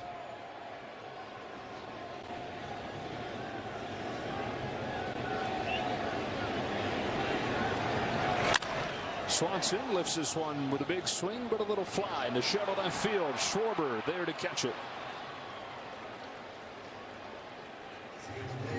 Well, when you're talking about these two guys, Joe, yeah, I want you to pick the play of the game. Okay, that or so this is pretty sweet. Okay, so there's option A. Here's option B. Yeah, good luck. I mean, the tarp just adds so much flavor to it. And the angle, and just I'm just telling you, those are 2 great plays. You might see them in a week. You saw them in the same game in a playoff game, and you never know. Like, those are big outs. One ended the inning, the other got the second out. Strike 1 on Matt Olson. I'm going to go with the Riley play. Yeah, I agree. The tarp. That is.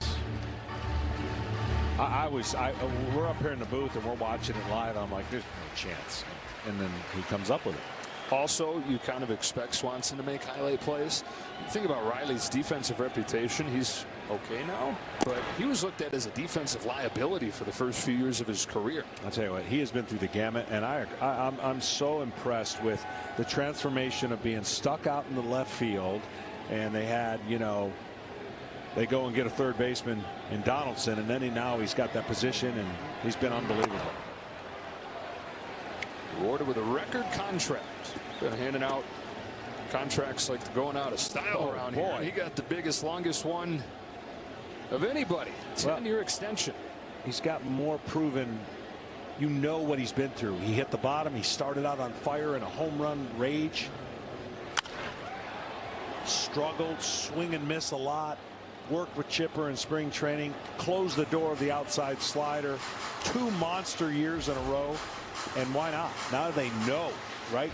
You've seen both spectrums, both ends of the spectrums. Some of these other guys got Christmas thrown their way because they started off well, had a great first start to their career.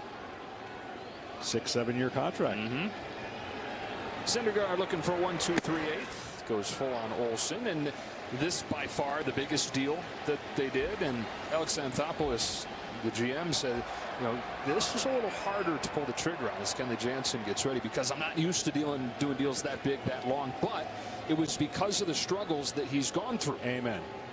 And the learning that he's had to do to get to where he is now, that they were willing to go that length for that amount of money. You know more about the DNA of a player. I mean, it's easy on the superstars to project and say, hey, they're going to do this the next 10 years. You hope.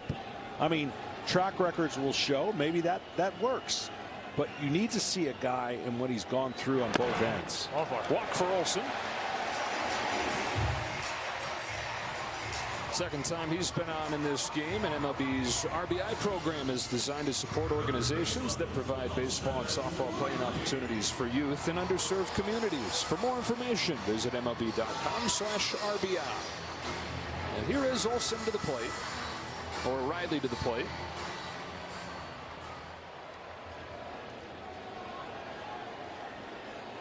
He's made quite a career here in Atlanta. If not baseball, he might be punting in the NFL. He was headed to Mississippi State to play baseball, but he was also going to punt for the football team and follow in his dad's footsteps.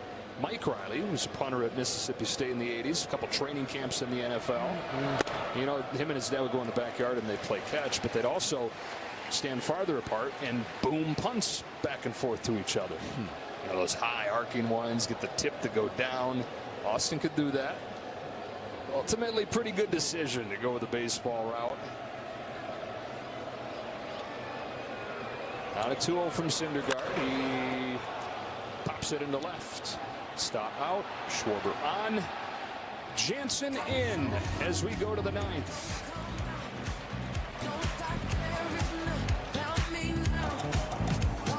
Just ask Siri, who leads the MLB postseason in OPS? Well, tomorrow we're off for a travel day. The series shifts up to Philadelphia. The ALDS takes center stage. Mariners and Astros at 3:30 get everything going. And then the NLDS resumes Friday. Braves and Phillies are at 3:30. The Dodgers and Padres are at 8:30, both on FS1 and the Fox Sports app. Speaking of the Dodgers, the longtime Dodger, Kenley Jansen, in his first season with the Braves, on to try and close it out. 2, 3, and 4 for the Phillies. Ball one on Rhys Hoskins. Well, you see the numbers on the year, and when his cutter is cutting, he's going to be in a good place. Command the strike zone. Sometimes he loses the strike zone, but he's going to throw a cutter just about every pitch. On the ground is short. There's Swanson. There's the first out of the 9th.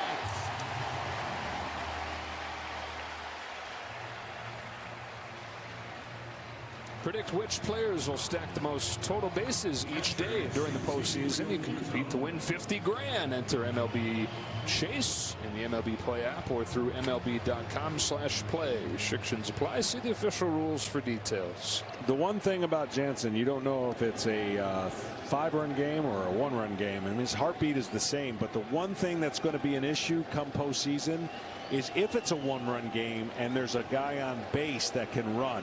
That has been the challenge for Jansen, being able to hold runners. Strike on Real Muto.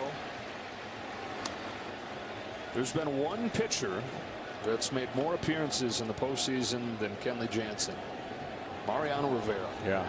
It's the 58th postseason appearance. He's had his highs, he's had his lows. Part of the World Championship team in 2020, and here in his first year in Atlanta, led the National League with 41 saves. He also led the National League with 7 blown saves. Sometimes living on the edge with him. Yeah, he went through a spurt where he really lost the mechanical cutter, and it was more hittable, and there was some blown saves in that midst. But since then, he's been much better. Whatever they did mechanically to make the adjustment, the spin on that cutter is a little better action. Ahead of Real Muto, 0-2. Fouls back to high heat.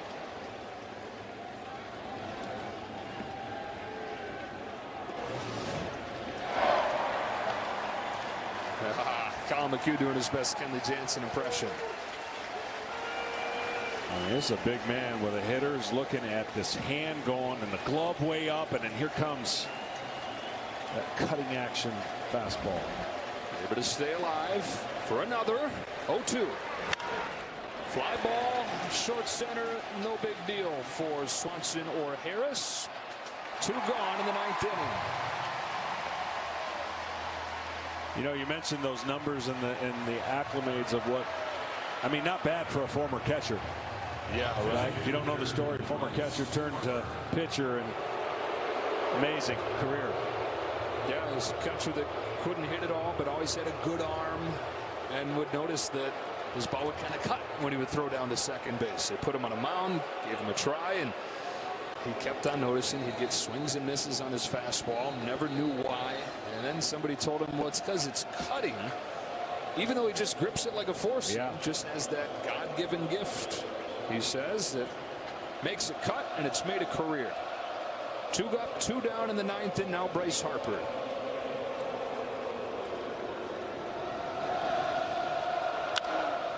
First pitch, he pops it up. Does Darno have room? Yes, he does. No, they say that it hits the net. Darno says no, it was clean. The home plate umpire, Nick Lentz, right away said that hit the net, which makes it a dead ball. I think Snit's going to ask if this is reviewable, maybe. I'll tell you, it was hard to tell live. It didn't look like it hit anything.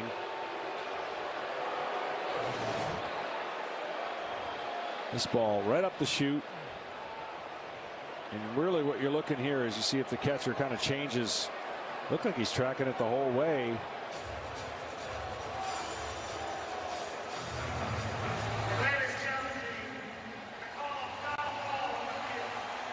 Unless it hit higher up on the net, it didn't hit close to him on the net. It's going to be so hard to tell. Yeah, the higher view will be the only way we can tell. I mean, yeah, I don't know. I think you could argue it either way, and the call is that it did hit the net. That's going to be really hard to change. You know, his hand hit the net. So I think if the umpire saw the hand and the net move, maybe that's what made him think that the ball hit the net. But his hand away from the glove hit the net. So that could have been the confusion. Watch his hand. It hits the net. You see the net move right there. And then the ball comes straight down. So you could see why the umpire might think, hey, that ball hit the net. And it would be easy to kind of make that call. But I'm wondering if that hand hitting the net changes the perspective.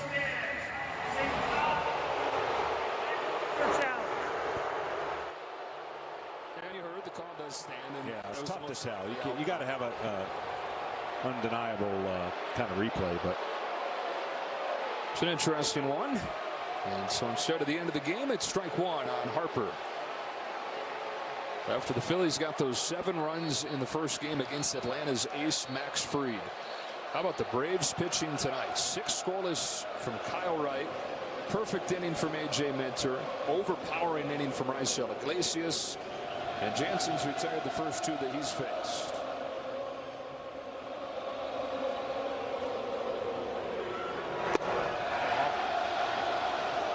One ball, 1 strike. if you don't understand what a cutting fastball is and the illusion it gives the hitter, 4-seam backspin, the ball has a tendency to hop and stay on plane. A 4-seam cutter, the ball has the spin and it changes just slightly, and you can't judge where you are on the barrel. See, like right there, Harper was thinking he's going to barrel that ball, and it jammed him because the late break to that, it doesn't show up as huge. It's just enough to a hitter to get off the barrel of the bat. I mentioned that he's second only to Mariano Rivera in appearances in the postseason. Same effect of what he did. A cutter just off of the sweet spot.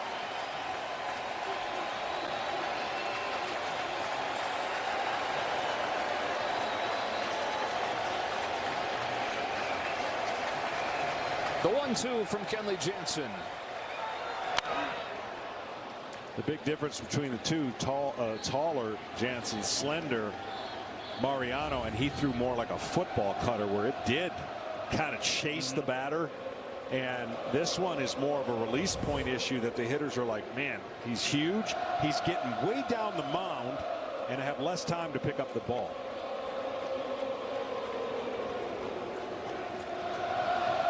Another 1-2 coming. Harper trying to keep things alive for the Phillies. Series moves on to Philadelphia. Coverage starts at 3:30 Eastern on FS1 on Friday. First pitch at 4:37. We cannot wait to get to Philadelphia and see that scene there. Been waiting for a few weeks for the Phillies to come home. They've been waiting for 11 years to host a playoff game there.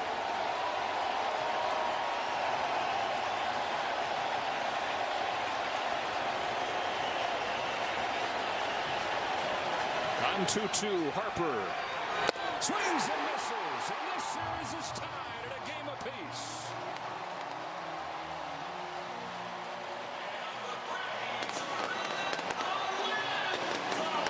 Phillies take game 1 7-6. The Braves respond with a 3-0 win in game 2. Everything coming in that 6th inning. 5 consecutive base runners. Only 2 base runners the rest of the game. Yeah, it's going to be exciting. I don't know who the Braves are going to go with in game 3, but the Phillies got one of their aces on the mound in Nola and a crowd behind them. Nonetheless, the Braves did what they had to do today to give themselves a chance in this series. Could not go down 2-0. Braves trying to repeat what they did last year on their run to the World Series. They lost the first game of the division series to